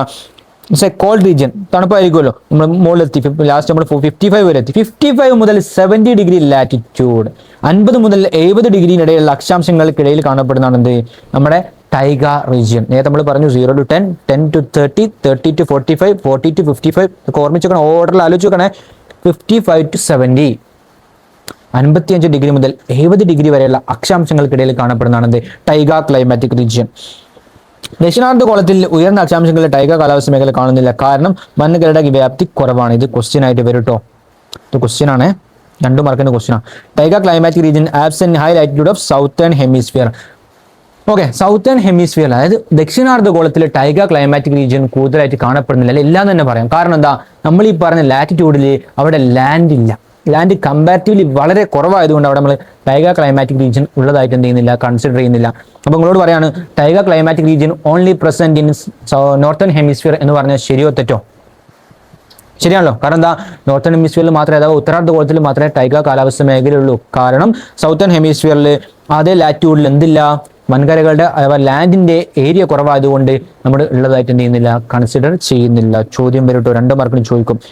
ടൈഗ climatic region absent in high latitude of southern hemisphere, why, എന്തുകൊണ്ടും ചോദിക്കും, എഴുതി കൊടുക്കണം. അവിടുത്തെ climate short summers and long winters. നേരത്തെ നമ്മൾ പഠിച്ച സെയിം ക്ലൈമറ്റിലെ ഷോർട്ട് സമ്മറും ലോങ് വിന്ററും. വേനൽക്കാലം വളരെ ഷോർട്ടായിരിക്കും, ശൈത്യകാലം എന്തായിരിക്കും, വളരെ ലോങ് ആയിരിക്കും. Summer temperature from 15 degree to 20 degree Celsius. ഇതൊക്കെ ഒന്ന് നോക്കി വെച്ചാൽ മതി. ഇൻ കേസ് ഈ ഫീച്ചേഴ്സ് തന്നിട്ട് നമ്മളോട് ക്ലൈമാറ്റിക് റീജിയൻ ചോദിച്ചാൽ മാത്രമേ നമുക്ക് ഇതിൻ്റെ ഒരു ആവശ്യം വരുന്നുള്ളൂ കൂടുതലായിട്ട്. അല്ലെങ്കിൽ പിന്നെ ഫീച്ചേഴ്സിനെ പറ്റി 4 മാർക്കിന് ചോദിച്ചാൽ നമുക്ക് എഴുതി കൊടുക്കാം. സമ്മർ ടെമ്പറേച്ചർ വേനൽക്കാലത്ത് 15 മുതൽ 20 ഡിഗ്രി സെൽഷ്യസ് വരെ ടെമ്പറേച്ചർ അവിടെ വരുന്നുണ്ട്. പക്ഷേ ശൈത്യകാലത്ത് -30 to -25 ഡിഗ്രി സെൽഷ്യസ്. നോട്ട് ചെയ്ത് വെക്കണം. എന്താ മൈനസിലേക്ക് എത്തി, ഇവരെ നമ്മൾ മൈനസ് വന്നില്ലേനോ, -30. കാരണം എന്താ, നമ്മൾ നീങ്ങി ഇക്വേറ്ററിൽ നിന്ന് ഭൂമധ്യരേഖയും നീങ്ങുമ്പോൾ പോളാറെത്താനായി. ഒറ്റ ക്ലൈമറ്റ് പിടിച്ച് നമ്മൾ പോളാറെത്തി, ധ്രുവപ്രദേശത്ത്. അപ്പോൾ എന്താ, നല്ല തണുപ്പായിരിക്കും. -13 ഡിഗ്രി സെൽഷ്യസ് മുതൽ -25 ഡിഗ്രി സെൽഷ്യസ് വരെ, എന്നാൽ -13 മുതൽ -25 വരെ എന്ത് ചെയ്യുന്നു ശൈത്യകാലത്ത്. വേനൽക്കാലത്ത് എത്ര വരെ, 15 മുതൽ 20 ഡിഗ്രി സെൽഷ്യസ് വരെ. ഹ്രസ്വമായ വേനൽക്കാലം, എന്താണ്, ചെറിയ വേനൽക്കാലവും. ദീർഘമായ ശൈത്യകാലം, എന്താണ്, വിന്റർ സീസൺ വളരെ ലോങ്ങും ആയിരിക്കും. റെഡിയാണ്. Annual rainfall of 50 centimetre to 70 centimetre rainfall. 50 മുതൽ 70 സെന്റിമീറ്റർ വരെ മഴ എവിടെ ലഭിക്കുന്നു എന്ന് പറഞ്ഞ് നമ്മൾ ടൈഗ ക്ലൈമാറ്റിക് റീജിയൻ. പക്ഷേ കമ്പാരിറ്റീവ്ലി കുറവാണല്ലോ, ഓർത്ത് വെക്കണം. In winter precipitation is also in the form of snowfall. Already അത്രയും തണുപ്പാണ്. വിന്റർ ആകുമ്പോൾ മൈനസ് ആവും. മൈനസ് ആയാൽ പിന്നെ മഴ പെയ്യുമില്ല. എന്താ പെയ്യുക, മഞ്ഞിന്റെ രൂപത്തിൽ, മഞ്ഞ് വീഴ്ച അല്ലെങ്കിൽ സ്നോഫാളിന്റെ രൂപത്തിലാണ് അവിടെ പ്രസിപ്പിറ്റേഷൻ അല്ലെങ്കിൽ വർഷണം ഉണ്ടാവുക. ഓക്കെയാണ്. അവിടെ കാണപ്പെടുന്ന കുറച്ച് ടൈപ്പ് ഓഫ് ചെടികൾ ഏതൊക്കെ, coniferous trees such as pine, fir, നമ്മൾ നേരത്തെ പറഞ്ഞ പോലെ എന്താണ് സ്തൂപം പോലെയുള്ള ചെടികൾ എന്താണ് പൈന്, ഫിർ, സ്പ്രൂസ് തുടങ്ങിയ ആ ചെടികളുടെ പേരാണ് അവിടെ കാണപ്പെടുന്നുണ്ട്. അതുപോലെ എന്തുകൊണ്ടാണ് ഈ റീജിയന് ടൈഗ എന്ന് പേര് വരാൻ കാരണം എന്ന് പറയാൻ പറ്റും. കോണിഫറസ് ട്രീസിന്റെ അതായത് സ്തൂപികാഗ്ര വൃക്ഷങ്ങൾ കൂടുതലായിട്ട് കാണപ്പെടുന്നത് ടൈഗയിലാണ്. ഈ സ്തൂപികാഗ്ര വൃക്ഷങ്ങൾ അല്ലെങ്കിൽ കോണിഫറസ് ട്രീസിന്റെ റഷ്യൻ നാമമാണ് ടൈഗ. ഓക്കെ, ടൈഗ എന്ന് പറയുന്നത് കോണിഫറസ് ട്രീസിന്റെ റഷ്യയിൽ നമ്മൾ പറയുന്ന പേരാണ് ടൈഗ. ഇത് കൂടുതലായിട്ട് കാണപ്പെടുന്നത് നമ്മൾ എന്ത് വിളിച്ചു? ടൈഗ ക്ലൈമാറ്റിക് റീജിയൻ അല്ലെങ്കിൽ ടൈഗ കാലാവസ്ഥാ മേഖല. Abundance of the such coniferous trees എന്താണ്? സ്തൂപികാഗ്ര വൃക്ഷങ്ങൾ ധാരാളമായി കാണപ്പെടുന്നതിനാൽ ഈ പ്രദേശത്തിന് ടൈഗ എന്ന പേര് ലഭിച്ചത്. ഓക്കെ ആണ്. As we move to polar region, ഇങ്ങനെ നീങ്ങി പോളാറിലെത്തുന്ന സമയത്ത് എന്ത് ചെയ്യും? ഇങ്ങനെ നീങ്ങി ഇക്വട്ടർ ഇങ്ങനെ നീങ്ങി പോളാർ, ഇവിടെ മുകളിൽ പോളാർ എത്തൂലേ, പോളാർ എത്തുന്ന സമയത്ത് എന്ത് ചെയ്യും? Height of vegetation and number of vegetation are decreases. കാരണം എന്താ? മേലോട്ട് പോകുന്നതോറും തണുപ്പ് കൂടി വരിക. തണുപ്പ് കൂടുമ്പോൾ ചെടിന്റെ എണ്ണം കുറയൂലേ, വലിയ ചെടികൾ ഉണ്ടാവില്ല, ചെറിയ ചെടികളായിട്ട് മാറി. Only frigid vegetation such as shrubs and mosses can be found in this region close to poles. ധ്രുവ പ്രദേശങ്ങളിലേക്ക് അടുക്കുന്ന സമയത്ത് എന്ത് മാത്രമേ കാണാൻ പറ്റുള്ളൂ? കുറ്റിച്ചെടികളും പായൽ പോലത്തെ മരം മാത്രമേ കാണാൻ പറ്റൂ. കാരണം തണുപ്പ് കൂടുതലാണ്. മഴ കുറവായ റീജിയനിൽ വലിയ മരങ്ങൾ ഉണ്ടാവോ, കാടുകൾ ഉണ്ടാവോ? ഉണ്ടാവില്ല. ഓക്കെ, ആ പോയിന്റ് എന്ത് ചെയ്യുക? ഓർത്ത് വെക്കുക. ഓക്കെ, റെഡിയാണ്. പിന്നെ കൾട്ടിവേഷൻ ഈസ് വെരി ലെസ്. നമ്മൾ നേരത്തെ പറഞ്ഞു മഴ കുറവാണ്. അറ്റ്മോസ്ഫിയർ കൾട്ടിവേഷന് പറ്റിയൊരു കണ്ടീഷനാണോ ടെമ്പറേച്ചർ? അല്ല, തണുപ്പ് കൂടുതലാണ്, മഴ കുറവാണ്. അപ്പോൾ കൾട്ടിവേഷൻ കമ്പാരിറ്റീവ്ലി കുറവായിരിക്കും. പിന്നെ lumbering and wool industry are main economic activities. എന്താണ്? അഗ്രികൾച്ചർ ഒന്നുമില്ല അവിടെ. എന്ത് ചെയ്യും? അവിടെ പ്രത്യേകം വളരുന്ന കോണിഫറസ് ട്രീസ് പോലെ ഉള്ള കുറേ മരങ്ങൾ അവിടെ ഉണ്ടാവും. ഈ മരം വെട്ടി വിൽക്കുകയും മരം വെട്ടി വ്യവസായവും പിന്നെ അതുപോലെ എന്താണ് ഈ കോട്ടൺ പരുത്തി, തണുപ്പല്ലേ, പരുത്തി കമ്പിളി വ്യവസായങ്ങളൊക്കെ എന്ത് മരം വെട്ടും കമ്പിളി വ്യവസായവും ഒക്കെ ആകുമ്പോൾ എന്ത് അവിടുത്തെ പ്രധാനപ്പെട്ട ഉപജീവന മാർഗ്ഗങ്ങൾ അല്ലെങ്കിൽ എക്കണോമിക് ആക്ടിവിറ്റീസ് എന്ന് പറയുന്നത്. ഓക്കെയാണ്. ഹ്യൂമൻ ലൈഫ് പറഞ്ഞു. എന്താണ്? ലംബറിംഗ് ആൻഡ് വൂൾ ഇൻഡസ്ട്രി നോക്കി വെച്ചാൽ മതി. ലംബറിങ്ങും വൂൾ ഇൻഡസ്ട്രീസും അതാണ് അവിടുത്തെ പ്രധാനപ്പെട്ട 2 പോയിന്റ്. ലംബറിംഗ് മരം വെട്ടും, വൂൾ ഇൻഡസ്ട്രി എന്താണ് കമ്പിളി വ്യവസായവും. ഓക്കെ, ഒരു എക്സാമ്പിൾ ആയിട്ട് പറയുന്നുണ്ട്. കനേഡിയയിൽ എന്തുണ്ട്? ലംബറിംഗ് ഇൻഡസ്ട്രി ഭയങ്കര ഫേമസ് എന്നൊക്കെ പറയുന്നുണ്ട്. ജസ്റ്റ് ഒരു എക്സാമ്പിൾ പോലെ. റെഡിയാണ്. ലാസ്റ്റ് ടുണ്ട്ര മേഖല അല്ലെങ്കിൽ Tundra climatic region. Okay, Tundra climatic last region ആണ്. എന്തായിരുന്നു Tundra climatic region? Is A extreme cold zone. നിങ്ങൾ അതിന് മുന്നേ ഞങ്ങൾക്ക് ചിത്രം കാണിച്ചു തരാം. നിങ്ങൾ ചിത്രം കണ്ടോ? ഇവിടെ നമ്മൾ എന്ത് ചെയ്തു? നമ്മുടെ ഇക്വേറ്ററൊക്കെ ഈ ഏരിയയിൽ കൂടി ഇങ്ങനെ വരുന്നുണ്ട്. അങ്ങനെ മേലോട്ട് പോയി ഇതിങ്ങനെ നമ്മൾ ഈ റീജിയൻ നോക്കുക. നമ്മൾ ഭൂമി ഇങ്ങനെ പരത്തി വെച്ച് കഴിഞ്ഞാൽ ആ മുകളിൽ കൂടി വരുന്ന റീജിയനാണ് എന്ത് ചെയ്യുന്നത്? നമ്മൾ ടുണ്ട്ര ക്ലൈമാറ്റിക് റീജിയൻ കാണപ്പെടുന്നത്. ആ ഭൂമി ഇങ്ങനെ ഉരുട്ടി വെച്ച് കഴിഞ്ഞാൽ നമ്മൾ മുകളിൽ നോക്കിയാൽ കിടന്ന ഒരു വ്യൂ ആണെന്ന് ഞാൻ ഇവിടെ മാർക്ക് ചെയ്ത് വെച്ച് കണ്ടോ? ഇതിങ്ങനെ ഈ ഭൂമി ഇങ്ങനെ വെച്ച ഭൂമി ഇങ്ങനെ പരത്തിയാൽ കിടുന്നതാണ് എന്ത് ഈ സാധനം. ഓക്കെ, അപ്പോൾ നിങ്ങൾ മനസ്സിലാക്കിക്കൊണ്ട് അത്രേ ഉള്ളൂ. ഭൂമിന്റെ ടോപ്പിലേക്ക് പോൾസിന്റെ ചുറ്റും, അതായത് നമ്മളെ പോളാണ് ഇത്. ഭൂമി ഇങ്ങനെ വെച്ച് കഴിഞ്ഞാൽ മുകളിൽ നോക്കിയാൽ കാണുന്ന ഒരു വ്യൂ ഇല്ലേ? അപ്പോൾ ഈ പോൾസിന്റെ ചുറ്റും ഉള്ള ലാൻഡ് ഏരിയാസും ആ സീൻ ഏരിയാസിനെ നമ്മൾ പറയുന്ന പേരാണ്, ആ ഒരു റീജിയനിലുള്ള ക്ലൈമാറ്റിക് റീജിയൻ നമ്മൾ പറയുന്ന പേരാണ് ടുണ്ട്ര ക്ലൈമാറ്റിക് റീജിയൻ അല്ലെങ്കിൽ ടുണ്ട്ര മേഖല എന്ന് പറയുന്നത്. ഓക്കെ ആണ്. ഇനി അത് പഠിച്ചിട്ട് എവിടെ നോക്കിക്കേ? എക്സ്ട്രീം കോൾഡ് സോൺ, പോളാറാണ്, തണുപ്പുണ്ടാവും. Extending from north of the article in Alaska, Canada, Greenland and Arctic coast of Europe and Asia. നമ്മൾ ഈ പറഞ്ഞ സ്ഥലങ്ങൾ ഇതാണ്. ഗ്രീൻലാൻഡ് ഉണ്ട്, കാനഡ, അലാസ്ക ഉണ്ട്, ഏഷ്യൻ്റെയും യൂറോപ്പിൻ്റെയൊക്കെ ഇവിടെ എങ്ങനെ നിൽക്കുന്നതാണ് Arctic ocean. Okay, Arctic ocean ഉണ്ട്. ഇങ്ങനെ ഭൂമി ഇങ്ങനെ നിൽക്കുന്ന ഈ മാപ്പ് ഇങ്ങനെ മടക്കി കഴിഞ്ഞാൽ നമ്മൾ ഈ കാണുന്ന ആർട്ടിക് ഓഷ്യൻ ഇല്ലേ, ഈ ആർട്ടിക് ഓഷ്യൻ്റെ ചുറ്റും ഉള്ള ഈ ഏരിയ യൂറോപ്പിൻ്റെയും ഏഷ്യൻ്റെയൊക്കെ കരഭാഗത്ത് നമ്മൾ എന്ത് ചെയ്യും? റീജിയനിലൊക്കെ കാണപ്പെടുന്ന ഒരു ക്ലൈമാറ്റിക് റീജിയനാണ് ടുണ്ട്ര ക്ലൈമാറ്റിക് റീജിയൻ. അപ്പം എന്ത് ചെയ്യുക? ഡൗട്ട് അടിക്കാതിരിക്കുക. ടോപ്പിൽ നമ്മുടെ ഭൂമി ഇങ്ങനെ ഓടിക്കുമ്പോൾ ഭൂമിയുടെ പീക്കിൽ പോളാർ റീജിയൻസിൻ്റെ ആ കടലിൻ്റെ ചുറ്റുവട്ടത്തായി കാണപ്പെടുന്ന ആ കടലിൻ്റെ ചുറ്റുള്ള ലാൻഡ് ഏരിയാസിൽ കാണപ്പെടുന്ന ക്ലൈമാറ്റിക് റീജിയനാണ് ടുണ്ട്ര ക്ലൈമാറ്റിക് റീജിയൻ. എവിടേക്കാ? ആർട്ടിക് സർക്കിളിന് നോർത്ത് അഥവാ അലാസ്കയിലും കാനഡയിലും ഗ്രീൻലാൻഡിലും. ഓക്കെ, പിന്നെന്താണ്? Arctic coast of Europe and ഏഷ്യൻ്റെയും യൂറോപ്പിൻ്റെയൊക്കെ ആ ഒരു അറ്റത്തേക്ക് ആർട്ടിക് ഓഷ്യനായിട്ട് ബന്ധപ്പെട്ടിരിക്കുന്ന ആ റീജിയൻസിലേക്കും ഒക്കെ നമ്മൾ കാണപ്പെടുന്നതിന് നമ്മൾ പറയുന്ന പേരാണ് Tundra climatic region. Winter temperature -25 to -40. കാരണം എന്താ? പീക്കിലെത്തി, നമ്മൾ പോളിലെത്തി, മൈനസിലോട്ട് പോകുള്ളൂ. നേരത്തെ -13 ഇപ്പം എത്രയായി? -25 മുതൽ -40°C വരെ പോകാൻ തുടങ്ങി. സമ്മർ ടെമ്പറേച്ചർ അവിടെ വേനൽക്കാലത്ത് വരെ മാക്സിമം പോയി അവിടെ എത്ര ഉള്ളൂ? 10 ഡിഗ്രി വരുള്ളൂ. ഇവിടെ നമ്മൾ തണുപ്പാണ് 10 ഡിഗ്രി. പോൾസിന്റെ വ്യത്യാസങ്ങൾ ആലോചിക്കണം. അപ്പോൾ ആർട്ടിക് വൃത്തം വടക്ക് മുതൽ ആർട്ടിക് വൃത്തത്തിന്റെ നോർത്ത്, അതായത് ഈ നോർത്ത് മുതൽ ഈ ഏരിയ മുതൽ താഴോട്ട് കാനഡ, അലാസ്ക, ഗ്രീൻലാൻഡ്, യൂറോപ്പിന്റെയും ഏഷ്യയുടെയും ആർട്ടിക് തീരങ്ങൾ, അതാണ് യൂറോപ്പിന്റെയും ഏഷ്യന്റെയും ആർട്ടിക് ഓഷ്യൻസിലുള്ള തീരങ്ങൾ, ഈ ഏരിയാസ് ഒക്കെ ഇപ്പോൾ പറയുന്ന പേരാണ് ടുണ്ട്ര ക്ലൈമാറ്റിക് റീജിയൻ. ശൈത്യകാല താപനില -25, -40, വേനൽക്കാലത്ത് 10°C. ഓക്കെ ആണ്. ഇതിനെ നമുക്ക് എന്ത് ചെയ്യണം? കണ്ടോ, നമ്മൾ ടുണ്ട്ര ക്ലൈമാറ്റിക് റീജിയന്റെ ചിത്രം കണ്ടോ? ടുണ്ട്ര നോക്കി വെക്കാം. റെഡിയാണേ? ഓക്കെ അല്ലേ? Precipitation is mainly in the form of snowfall. പ്രത്യേകിച്ച് പറയണോടാ ഞാൻ, കാരണം എന്താ, മഞ്ഞുകാലം, മഞ്ഞാണ്, പോളാറാണ്, സ്നോഫാൾ ആയിരിക്കും. Plan grow only in summer. സമ്മറിൽ മാത്രം രജിച്ചെങ്കിലും എന്നുള്ള വേനൽ കിട്ടിയാൽ തണുപ്പെന്ന് പറഞ്ഞാൽ എന്തെങ്കിലും പായലോ പൂപ്പലോ സാധനങ്ങൾ ഉണ്ടാവുള്ളൂ. Short shrubs and mosses are the main plant. ഇവിടെ കുഞ്ഞി പായലും പൂപ്പലും, കാരണം പെരും തണുപ്പത്ത് എന്തെങ്കിലും ചെടി ഉണ്ടാവോ? ഇല്ല, കുഞ്ഞി പായലും പൂപ്പലും മാത്രമേ എന്തുള്ളൂ അവിടെ കാണപ്പെടുന്നുള്ളൂ. Relatively little human intervention. കാരണം എന്താ, ഈ ക്ലൈമറ്റിനനുസരിച്ച് എന്ത് ചെയ്യും, ഇന്റർവെൻഷൻ, ആൾക്കാരുടെ എണ്ണം വളരെ കുറവായിരിക്കും. നിങ്ങൾക്ക് അറിയുന്നല്ലേ, തണുപ്പുള്ള ഏരിയസിൽ ആൾക്കാർ എന്തായിരിക്കും, വളരെ വളരെ കുറവായിരിക്കും. റെഡി? അവിടെ കാണുന്നത് നാറ്റീവ് പീപ്പിൾ. അവിടുത്തെ നാറ്റീവ് പീപ്പിൾ ആണ് Eskimo, Lapps and lead semi nomadic life. ഓരോ സ്ഥലത്തേക്ക് സഞ്ചരിച്ച് അങ്ങനെ മാറി മാറി ജീവിച്ചു പോകുന്ന ആൾക്കാരാണ് നൊമാഡിക് ലൈഫ് എന്ന് പറയാം. എന്താണ്, അടുത്ത നാടുപിടികൾ, ഓരോ അടുത്ത ഒരു നാട്ടിലേക്ക് പോകും, അടുത്ത സ്ഥലത്തേക്ക് പോകും, അവിടെ അങ്ങനെ സഞ്ചരിച്ചുകൊണ്ട് ജീവിക്കുന്ന ആൾക്കാരാണ് നൊമാഡിക്. അവിടെ ഈ ഏരിയാസിൽ നമ്മളെ ടുണ്ട്ര റീജിയനിൽ കാണപ്പെടുന്നതാണ് എസ്കിമോ ആൻഡ് ലാപ്പാസ് എന്നൊക്കെ പറയുന്നത്. ഓർത്ത് വെക്കണം, നമ്മൾ നേരത്തെ പറഞ്ഞ മസായി ട്രൈബ്, ബുഷ്മൻ ട്രൈബ്, അതുപോലെ Eskimo and Lapps. Match the following ചോദിക്കും 2 മാർക്കിന്. അപ്പം എന്ത് ചെയ്യാൻ പാടില്ല, തെറ്റിപ്പോകാൻ പാടില്ല. ഇപ്പോൾ നമ്മൾ എന്ത് ചെയ്തു, 8 ക്ലൈമാറ്റിക് റീജിയനും പഠിച്ചു. എന്താണ് ക്ലൈമാറ്റിക് റീജിയൻ എന്ന് പഠിച്ചു. 8 എഴുതാനുള്ള കോഡും നമ്മൾ എന്ത് ചെയ്തു, പഠിച്ചു കഴിഞ്ഞു. ഓക്കെ ആണ്? റെഡിയാണ്? ശ്രദ്ധിച്ചോണം. അപ്പം ഈ 8 എന്ത് ചെയ്യണം, മാപ്പ് വൈസ് ഓരോ മാപ്പ് എടുക്കണം. നിങ്ങൾക്ക് മാപ്പ് കണ്ട ഏതാണ് ക്ലൈമാറ്റിക് റീജിയൻ എന്ന് കിട്ടണം. അല്ലെങ്കിൽ ഒരു ബ്ലാങ്ക് മാപ്പ് തന്നു കഴിഞ്ഞാൽ അതിൽ ആ ക്ലൈമാറ്റിക് റീജിയൻ വരച്ചു കൊടുക്കാനുള്ള ലെവലിലേക്ക് നിങ്ങൾ എന്ത് ചെയ്യണം, വളരണം. ഓക്കെ, ഓരോ അതിന് മാത്രമുള്ള സ്പെസിഫിക് ഫീച്ചേഴ്സും കിട്ടണം. നമുക്ക് ഈ ചാപ്റ്ററിന്റെ പേരെന്തായാലും climatic regions and climate change, അഥവാ കാലാവസ്ഥാ മാറ്റവും, കാലാവസ്ഥാ മേഖലകളും കാലാവസ്ഥാ മാറ്റവും അഥവാ കാലാവസ്ഥാ വ്യതിയാനവും. നമുക്ക് പഠിക്കാനുള്ളത് എന്താണ് ക്ലൈമറ്റ് ചേഞ്ച് അഥവാ കാലാവസ്ഥാ വ്യതിയാനം. നോക്കിക്കോ, climate change is a long term shift. Mark ചെയ്ത് വെച്ചോ, long term shift in the weather patterns of and temperature. Weather പാറ്റേണിലും ടെമ്പറേച്ചറിലും that is caused by human activity or natural variability.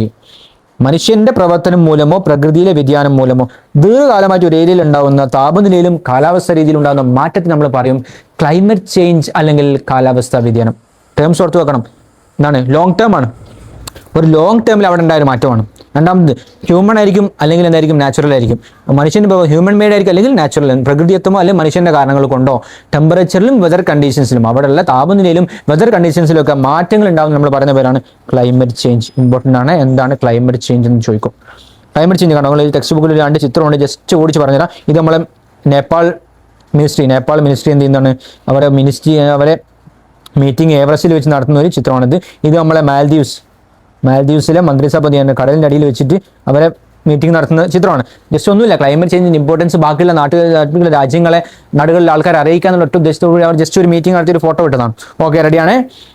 Mountain country of Nepal and island of the Maldives among the countries most affected global climate change. കാരണം എന്താ, നേപ്പാൾ അവിടെ എവറസ്റ്റിലാണ്, മഞ്ഞുരുക്കിയാൽ അവരെ ബാധിക്കും. പിന്നെന്താണ്, മാൽദീവ്സ് കടലിലെ ഐലൻഡാണ്, മഞ്ഞുരുക്കി എന്ത് ചെയ്തു, വെള്ളത്തിന്റെ ലെവൽ കൂടിയ മാൽദീവ്സ് എന്ത് ചെയ്തു, മുങ്ങിപ്പോകും. കണ്ടോ, if the sea level rises by 2.5 metre the Maldives will be completely submerged in the sea. ഒരു 2.5 മീറ്റർ വെള്ളത്തിന്റെ ലെവലായിട്ട് പൊന്തി കഴിഞ്ഞാൽ മാൽദീവ്സ് ഫുള്ള് വെള്ളത്തിനടിയിലാന്ന് പറയുന്നത്. അപ്പോൾ എത്രത്തോളം ഇമ്പോർട്ടൻസ് ആണ് ക്ലൈമറ്റ് ചേഞ്ചിനെ കൺട്രോൾ ചെയ്യുക എന്നുള്ളത്. മാൽദീവ്സിനെ സംബന്ധിച്ച്, ബാക്കിയുള്ള സംബന്ധിച്ച്, എസ്പെഷ്യലി മാൽദീവ്സിനെ സംബന്ധിച്ച് എത്രത്തോളം ഇമ്പോർട്ടൻസ് ആണ് നിങ്ങൾക്ക് ഇപ്പോൾ കിട്ടിയിട്ടുണ്ടാവും. കാരണം എന്താ, ടെമ്പറേച്ചർ കൂടിയാൽ ഐസ് മെൽറ്റ് ആയാൽ സീ ലെവൽ റൈസ് ഉണ്ടാവും. ഓക്കെ, റെഡിയാണ്? അത് നമ്മൾ പറഞ്ഞു ക്ലൈമറ്റ് ചേഞ്ചിന് മാൻമെയ്ഡും അഥവാ ആന്ത്രോപോജനിക് ആയിട്ടുള്ള റീസൺസും ഉണ്ടാവും, നാച്ചുറൽ കോസും ഉണ്ടാവും. നിങ്ങൾ ടെക്സ്റ്റ് ബുക്കിൽ ഒരു എക്സ്ട്രാ റീഡിംഗ് പോലെ ഒരു കള്ളി കൊടുത്തിട്ടുണ്ട്, പക്ഷേ മേ ബി ചോദിക്കാം. നോക്കിയോ, ഡീഫോറസ്റ്റേഷൻ എന്താണ്, വനം നശിക്കുക. നമ്മൾ മരങ്ങൾ മുറിച്ച് മാറ്റുന്നതൊക്കെ എന്താണ്, ക്ലൈമറ്റ് ചേഞ്ചിനെ ബാധിക്കുന്നതാണ്, നമ്മൾ ചെയ്യുന്നതാണ്. ഓയിൽ മൈനിങ്, നമ്മളാണ് ഖനനം നടത്തുന്നത്.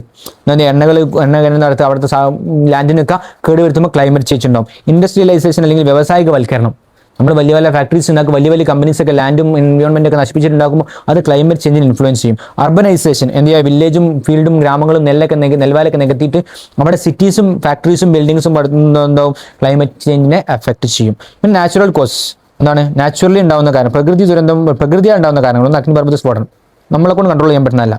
സമുദ്രപ്രവാഹം, ഓഷ്യൻ കറൻസ്, വെള്ളത്തിന്റെ മൂവ്മെന്റ്, അതിനനുസരിച്ച് ക്ലൈമറ്റ് ചേഞ്ച് ഉണ്ടാവും, നമുക്ക് കൺട്രോൾ ചെയ്യാൻ പറ്റുന്നതല്ല. സുനാമി നമ്മുടെ ഔട്ട് ഓഫ് കൺട്രോളാണ്. ഓക്കെ ആണ്, റെഡിയാണ്? ഇന്ത്യ ഈ ചിത്രം ഒന്ന് ജസ്റ്റ് നോക്കി വെക്കുക. റെഫറൻസ് പോലെ ടെക്സ്റ്റിൽ കൊടുത്തിട്ടുണ്ട്. 5 റിപ്പോർട്ടുകളും അവരെ 5 കണ്ടുപിടുത്തങ്ങളും. അത് ഇന്റർനാഷണൽ ഏജൻസീസ് നടത്തിയ എന്താണ് സ്റ്റഡീസ് റിപ്പോർട്ടുകളാണ് എന്ത് ചെയ്യുന്നത് ഈ കൊടുത്തിട്ടുള്ളത്. ഒന്നാമത് തന്നെ ജസ്റ്റ് ഒന്ന് ഓടിച്ച് പറഞ്ഞിട്ട് ഒന്ന് നോക്കി വെച്ചാൽ മതി. ക്വസ്റ്റ്യൻ ചോദിക്കാൻ സാധ്യത കുറവാണ്, പക്ഷേ നമുക്ക് എടുക്കാൻ 2 ടോപ്പിക്ക് ചോദിക്കാൻ സാധ്യത കൂടുതലാണ്. ഗ്ലോബൽ വാർമിംഗും നമുക്ക് എന്ത് ചെയ്യാണ്ട് ഈ ഒരു സാധനം പറഞ്ഞ് നമുക്ക് എന്ത് ചെയ്യാം, ക്ലാസ് വൈൻഡപ്പ് ചെയ്യാം. ശരാശരി സമുദ്രനിരപ്പ് പ്രതിവർഷം 10 മുതൽ 20 മില്ലിമീറ്റർ വരെ റൈസ് ചെയ്യുന്നു. എന്താണ് മീൻ സീ ലെവൽ റൈസ് ചെയ്യുന്നുണ്ട് 10 മുതൽ 20 മില്ലിമീറ്റർ വരെ എല്ലാ വർഷവും റൈസ് ചെയ്യുന്നുണ്ട് എന്ന് പറയുന്നത് IPCC see level rice report 2023 ആണ്. അതുപോലെ 7.5 ദശലക്ഷം ചതുരശ്ര കിലോമീറ്റർ വിസ്തൃതി ഉണ്ടായിരുന്ന ധ്രുവ ഹിമാനി, അതായത് നമ്മുടെ എന്താണ് ക്ലൈമറ്റ് ഇത് പോളാർ ഐസ് ക്യാപ്സ്, നമ്മുടെ മഞ്ഞുമലകൾ ഗ്ലേഷ്യേഴ്സ് ഒക്കെ എന്താണ് 7.5 മില്യൺ ഉള്ളത് എത്രയായി 3.74 മില്യൺ ആയി. അതായത് മഞ്ഞുമലകളെ അളവ് കുറഞ്ഞു. ഈ അളവ് ബാക്കി എങ്ങനെ കുറഞ്ഞു? ഇത് വെള്ളമായി പോയതല്ലേ, മഞ്ഞുരുകിപ്പോയതല്ലേ, ഈ വെള്ളം കടലല്ലേ റൈസ് ചെയ്യുക ആലോചിക്കുക. അപ്പോൾ പറഞ്ഞത് NASA global climate change report 2020 ആണ്. പിന്നെ എന്ത് ചെയ്യുന്നു? ജനങ്ങൾ മരുഭൂമിവൽക്കരണ ഭീഷണി നേരിടുന്നു. എന്താ പറഞ്ഞത്? ആൾക്കാർ വെള്ളത്തിന് അളവ് കുറഞ്ഞിട്ട് ലാൻഡൊക്കെ മരുഭൂമി ആവുന്നതിനെ കുറിച്ച് പേടിക്കുക. ആൾക്കാർ എന്ത് ചെയ്യുന്നു? ഒരുപാട് ആൾക്കാർ ഇതിനെക്കുറിച്ച് ഭയപ്പെടുന്നുണ്ട്. അറൗണ്ട് 135 മില്യൺ പീപ്പിൾ, 1.135 ദശലക്ഷത്തോളം ആൾക്കാർ അതിനെ ഭയപ്പെടുന്നു എന്ന് പറഞ്ഞാലാണ് UN convention to combat desertification. ഇവിടെയാണ് 2019-20 കാലഘട്ടത്തിൽ ആഗോള താപനില 1.1 ഡിഗ്രി സെൽഷ്യസിന്റെ വർധനവ്, അതായത് 1 ഡിഗ്രി ടെമ്പറേച്ചർ മുൻപത്തെ വെച്ച് നോക്കുമ്പോൾ കൂടി എന്ന് പറയുന്നത് IPCC ക്ലൈമറ്റ് ചേഞ്ച് 2023 റിപ്പോർട്ടാണ്. ഈ റിപ്പോർട്ടിന്റെ പേരൊക്കെ ജസ്റ്റ് ഒന്ന് നോക്കി വെച്ചാൽ മതി, ക്വസ്റ്റ്യൻ ചാൻസ് കുറവാണ്. ഏതാനും ദിവസങ്ങൾ കൊണ്ട് പെയ്തിരുന്ന മൺസൂണുമായി ഏതാനും ദിവസം അതീവ്രമായി പരിണമിച്ചു വന്ന് കാലയളവിൽ നടത്തിയ പഠനം നിൽക്കുന്നു. അതായത് പണ്ട് കുറേ കാലം കൊണ്ട് പെയ്തിരുന്ന എന്തായി ഇപ്പം കുറഞ്ഞ ദിവസങ്ങൾ കൊണ്ട് പല രീതിയിലും ചിലപ്പോൾ 2 ദിവസം കൊണ്ട് വലിയൊരു എമൗണ്ട് മഴ പെയ്യുന്നു. ആ രീതിയിലെ ക്ലൈമറ്റ് വലിയ മാറി എന്ന് പറയുന്നതാണ് IPCC 6th അസസ്മെന്റ് റിപ്പോർട്ടാണ്. ഓക്കെയാണ്. പിന്നെ ആ 5 റിപ്പോർട്ട് നീ ജസ്റ്റ് ഒന്ന് നോക്കി വെക്കുക, ക്വസ്റ്റ്യൻ വരാൻ ചാൻസ് കുറവാണ്. പക്ഷേ ഇനി പോകുന്ന 2 ടോപ്പിക്കാണ് നമുക്ക് എന്ത് ചെയ്യാൻ ഇമ്പോർട്ടൻ്റ് ആയിട്ടുള്ളത്: ഗ്രീൻ ഹൗസ് ഇഫക്റ്റും ആൻഡ് ഗ്ലോബൽ വാർമിംഗ്, അതുപോലെ നമ്മുടെ ഇന്റർവെൻഷൻസ്, അതായത് ഇന്റർനാഷണൽ ഇനീഷ്യേറ്റീവ്സും അത് കാരണം ഉണ്ടായിട്ടുള്ള കുറച്ച് ഇന്റർവെൻഷൻസും. Okay, ready? എന്താണ് green house effect and global warming? നമ്മൾ ജസ്റ്റ് എന്ത് ചെയ്യാം, ചിത്രത്തിലേക്ക് നോക്കാം. ഇത് ബൈഹാർട്ട് പഠിക്കേണ്ട സിമ്പിൾ സാധനം. നമ്മുടെ ഭൂമിയിലേക്ക് എന്ത് ചെയ്തു? ഇത് എർത്താണ്. എർത്തിലേക്ക് എന്ത് ചെയ്യണം? സൺറൈസ് ഇങ്ങനെ വന്നുകൊണ്ടിരിക്കൂലേ? സൺറൈസ് എന്ത് ചെയ്യും? വന്നുകൊണ്ടേ നിൽക്കും എല്ലാ സമയത്തും. അതുപോലെ തന്നെ നമ്മുടെ എർത്തിനെ ഹീറ്റ് ബാലൻസ് ചെയ്യാൻ വേണ്ടി നമ്മൾ റേഡിയേഷൻസ് പുറത്തോട്ടും പോകുന്നുണ്ടല്ലോ. അതൊക്കെയാണ് എല്ലാ സമയത്തും സൺറൈസ് എന്ത് ചെയ്യുന്നുണ്ട്? വന്നുകൊണ്ടേ നിൽക്കുന്നുണ്ട്. അതുപോലെ എർത്തിൻ്റെ റേഡിയേഷൻ പുറത്തോട്ട് പോയിക്കൊണ്ടേ നിൽക്കുന്നുണ്ട്. കണ്ടിന്യൂസ് ആയിട്ട് സൺറൈസ് വന്നുകൊണ്ട് നിൽക്കുന്നുണ്ട്, എർത്തിൻ്റെ റേഡിയേഷൻസ് പുറത്തോട്ട് പോയിക്കൊണ്ട്. കാരണം ഈ ഒരു ബാലൻസ് ഉള്ളതുകൊണ്ട് മാത്രമാണ് നിന്ന് നമുക്ക് ഒരുപാട് ചൂട് കൂടാതെയും ഒരുപാട് ചൂട് കുറയാതെയും നിൽക്കുന്നത്. പക്ഷേ ഇവിടെ നമ്മുടെ ട്വിസ്റ്റ് വരുന്നത്, നമ്മുടെ ഗ്രീൻ ഹൗസ് ഗ്യാസ് എന്ന് പറയുന്ന കുറച്ച് ഹരിതഗ്രഹവാതങ്ങൾ പറയുന്ന കുറച്ച് ആൾക്കാരുണ്ട്, കാർബൺ ഡയോക്സൈഡ് പോലത്തെ ആൾക്കാർ. ഇവരെന്ത് അറ്റ്മോസ്ഫിയർ ഉണ്ടാവും, ഇവിടെയൊക്കെ ഉണ്ടാവും. ഈ അറ്റ്മോസ്ഫിയറിൽ ഈ ഏരിയസിലൊക്കെ എന്തുണ്ടാവും? ഈ കാർബൺ ഡയോക്സൈഡും ഒക്കെ ഉണ്ടാവും. നമ്മൾ റേഡിയേഷൻസ് ഇങ്ങനെ തിരിച്ചു പോകുമ്പോൾ അറ്റ്മോസ്ഫിയറിൽ നിന്നുണ്ടാവും കാർബൺ ഡയോക്സൈഡ് ഉണ്ടാവും. ഈ തിരിച്ചു പോകുന്ന റേഡിയേഷൻസിനെ ആര് അബ്സോർബ് ചെയ്യും? നമ്മൾ ഈ കാർബൺ ഡയോക്സൈഡ് പോലത്തെ ഗ്രീൻ ഹൗസ് ഗ്യാസ് അബ്സോർബ് ചെയ്ത് അല്ലെങ്കിൽ തടഞ്ഞു നിർത്തും. അപ്പോൾ എന്തായി? ഈ സൈഡിൽ കൂടി ഇങ്ങനെ സൺറൈസ് വന്നുകൊണ്ട് നിൽക്കുന്നുണ്ട്. പുറത്തോട്ട് പോയ കാർബൺ ഡയോക്സൈഡിനെ ആര് ബ്ലോക്കും ചെയ്തു? നമ്മുടെ ഗ്രീൻ ഹൗസ് ഗ്യാസ് ബ്ലോക്ക് ചെയ്തു. സൺറൈസ് വന്ന് തിരിച്ചു പോകുമ്പോൾ റേഡിയേഷൻസിനെ കാർബൺ ഡയോക്സൈഡ് പോലത്തെ ഗ്രീൻ ഹൗസ് ഗ്യാസ് ബ്ലോക്ക് ചെയ്തു. റെഡിയാണ്? അപ്പോൾ ഈ ഗ്യാസ് ഈ സൺറൈസ് പുറത്തേക്ക് പോയോ? ചൂട് പുറത്തേക്ക് പോയോ? ഇല്ല. കാരണം എന്താ? വന്നുകൊണ്ടിരിക്കുന്ന അവിടെ വന്നുകൊണ്ടേ നിൽക്കുന്നുണ്ട്, പുറത്തേക്കോട്ട് പോകുന്നില്ല. കാരണം ഇവിടെ ബ്ലോക്കായി നിൽക്കുകയാണ്. അങ്ങനെ പുറത്തോട്ട് പോകുന്നതിനെ ബ്ലോക്ക് ചെയ്ത് നിൽക്കുന്ന സമയത്ത് നമ്മൾ ഭൂമിയിൽ ചൂട് കൂടിക്കൊണ്ടേ നിൽക്കില്ല. കാരണം എന്താ? ഈ ഗ്യാസ് ഒക്കെ ഇവിടെ തന്നെ ഇങ്ങനെ ഇങ്ങനെ നിൽക്കുക. കാർബൺ ഡയോക്സൈഡ് പിടിച്ചു വെച്ചതാണ്, ഈ ഗ്രീൻ ഹൗസ് ഗ്യാസുകൾ പിടിച്ചു വെച്ചിട്ടുള്ളതാണ്. അപ്പം ടെമ്പറേച്ചർ കൂടുന്ന നമ്മൾ പറയുന്ന പേരാണ് ഗ്ലോബൽ വാർമിംഗ്. ഓക്കെ, ഇങ്ങനെ അതായത് നമ്മുടെ ഈ പുറത്തേക്ക് വിടുന്ന ടെറസ്ട്രിയൽ റേഡിയേഷൻസിനെ അബ്സോർബ് ചെയ്യുന്ന 3 ടേംസ് നമുക്ക് പഠിക്കാനുള്ളത്.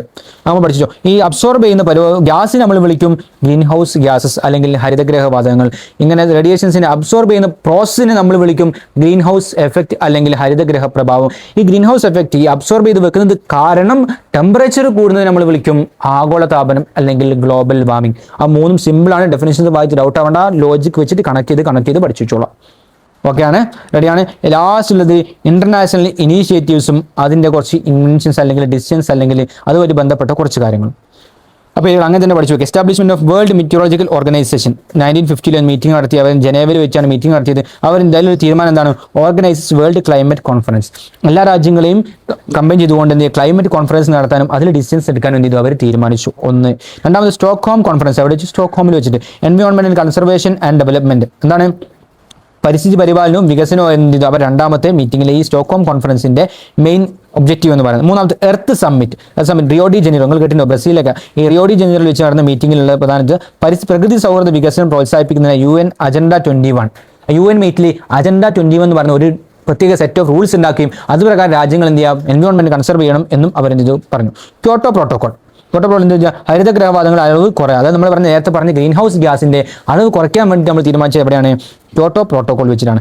അത് മോൺട്രിയൽ പ്രോട്ടോകോൾ, അത് ഓസോൺ പാളി നമ്മൾ പറഞ്ഞു ഇങ്ങോട്ട് വരുന്ന സാധനങ്ങളൊക്കെ നമ്മൾ കൺട്രോൾ ചെയ്യുന്ന, ഭൂമിക്ക് ചൂട് കൂടാതെ കൺട്രോൾ ചെയ്യുന്ന നമ്മുടെ തൊട്ട് മുകളിലുള്ള ഓസോൺ പാളിക്ക് വിള്ളലുണ്ടാക്കുന്ന സാധനങ്ങളെ കൺട്രോൾ ചെയ്യുക എന്നുള്ളത് എന്തിന്റെ എയിമായിരുന്നു? നമ്മുടെ മോൺട്രിയൽ പ്രോട്ടോകോളിന്റെ എയിമായിരുന്നു. ഓസോൺ ഡിപ്ലീറ്റിംഗ് സബ്സ്റ്റൻസിനെ റെഡ്യൂസ് ചെയ്യാം. മറ്റേതെന്തായിരുന്നു? ഗ്രീൻ ഹൗസ് ഗ്യാസിൻ്റെത് ക്യോട്ടോ പ്രോട്ടോകോൾ. ഈ രണ്ടും മാറിപ്പോകും. ക്യോട്ടോ പ്രോട്ടോകോളും മോൺട്രിയൽ പ്രോട്ടോകോളും ചോദിക്കാൻ സാധ്യതയുണ്ട്. ഓക്കെ, ഇത് രണ്ടും അങ്ങോട്ടും ഇങ്ങോട്ടും മാറിപ്പോകാൻ പാടില്ല. റെഡി. പാരീസ് ഉടമ്പടി അല്ലെങ്കിൽ പാരീസ് എഗ്രിമെന്റ് എന്താണ്? Reduce global warming. നേരത്തെ പറഞ്ഞതുപോലെ ആഗോള താപനം, അത് ഭൂമിയിൽ മൊത്തം ടെമ്പറേച്ചർ കൂടാനും അത് കാരണം ഉണ്ടാകുന്ന എഫക്ട്സിനെ കുറയ്ക്കാൻ വേണ്ടി എന്ത് ചെയ്തു? നാഷൻസ് തമ്മിൽ കൊളാബറേറ്റ് ചെയ്യുക, തീരുമാനങ്ങൾ എടുക്കുക എന്ന് പറഞ്ഞത് എവിടെയാണ്? പാരീസ് എഗ്രിമെന്റിലാണ്. Okay, G20 summit 2023 G20 summit എവിടെ? ന്യൂഡൽഹിയിൽ വെച്ചിട്ടാണ് നടക്കുന്നത്. On earth one family one future one earth എന്ന് പറയുന്ന green development, climate finance and overall development എന്താണ്? ഒരു ഭൂമി ഒരു കുടുംബം ഒരു ഭാവി എന്ന് പറയുന്ന ഒരു ടാഗ്ലൈൻ വെച്ചിട്ട് നമ്മൾ ഇത് കാര്യങ്ങൾ ചെയ്തത് എവിടെയാണ്? നമ്മുടെ G20 ഉച്ചകോടിയിൽ വെച്ചിട്ടാണ്. ക്ലിയർ ആണ്. ഒന്ന് ചാപ്റ്ററിൽ ആകെ പറഞ്ഞിട്ടുള്ളത് ക്ലൈമാറ്റിക് റീജിയൻ എന്താണെന്ന് പറഞ്ഞു, 8 ക്ലൈമാറ്റിക് റീജിയൻസിന് പറഞ്ഞു, അതിന്റെ കോഡ് നമ്മൾ പറഞ്ഞു. ആ 8 ക്ലൈമാറ്റിക് റീജിയൻ നമ്മൾ ഫുള്ളായിട്ട് എക്സ്പ്ലെയിൻ ചെയ്തു. ഓക്കെ, ബാക്കി കാര്യങ്ങൾ എന്ത് ചെയ്തു? നമ്മൾ ഫുള്ളും പറഞ്ഞ് പോയിന്റ്സ് ഒക്കെ എന്ത് ചെയ്യാൻ നോട്ട് ചെയ്ത് വെക്കുക. Okay, all the best.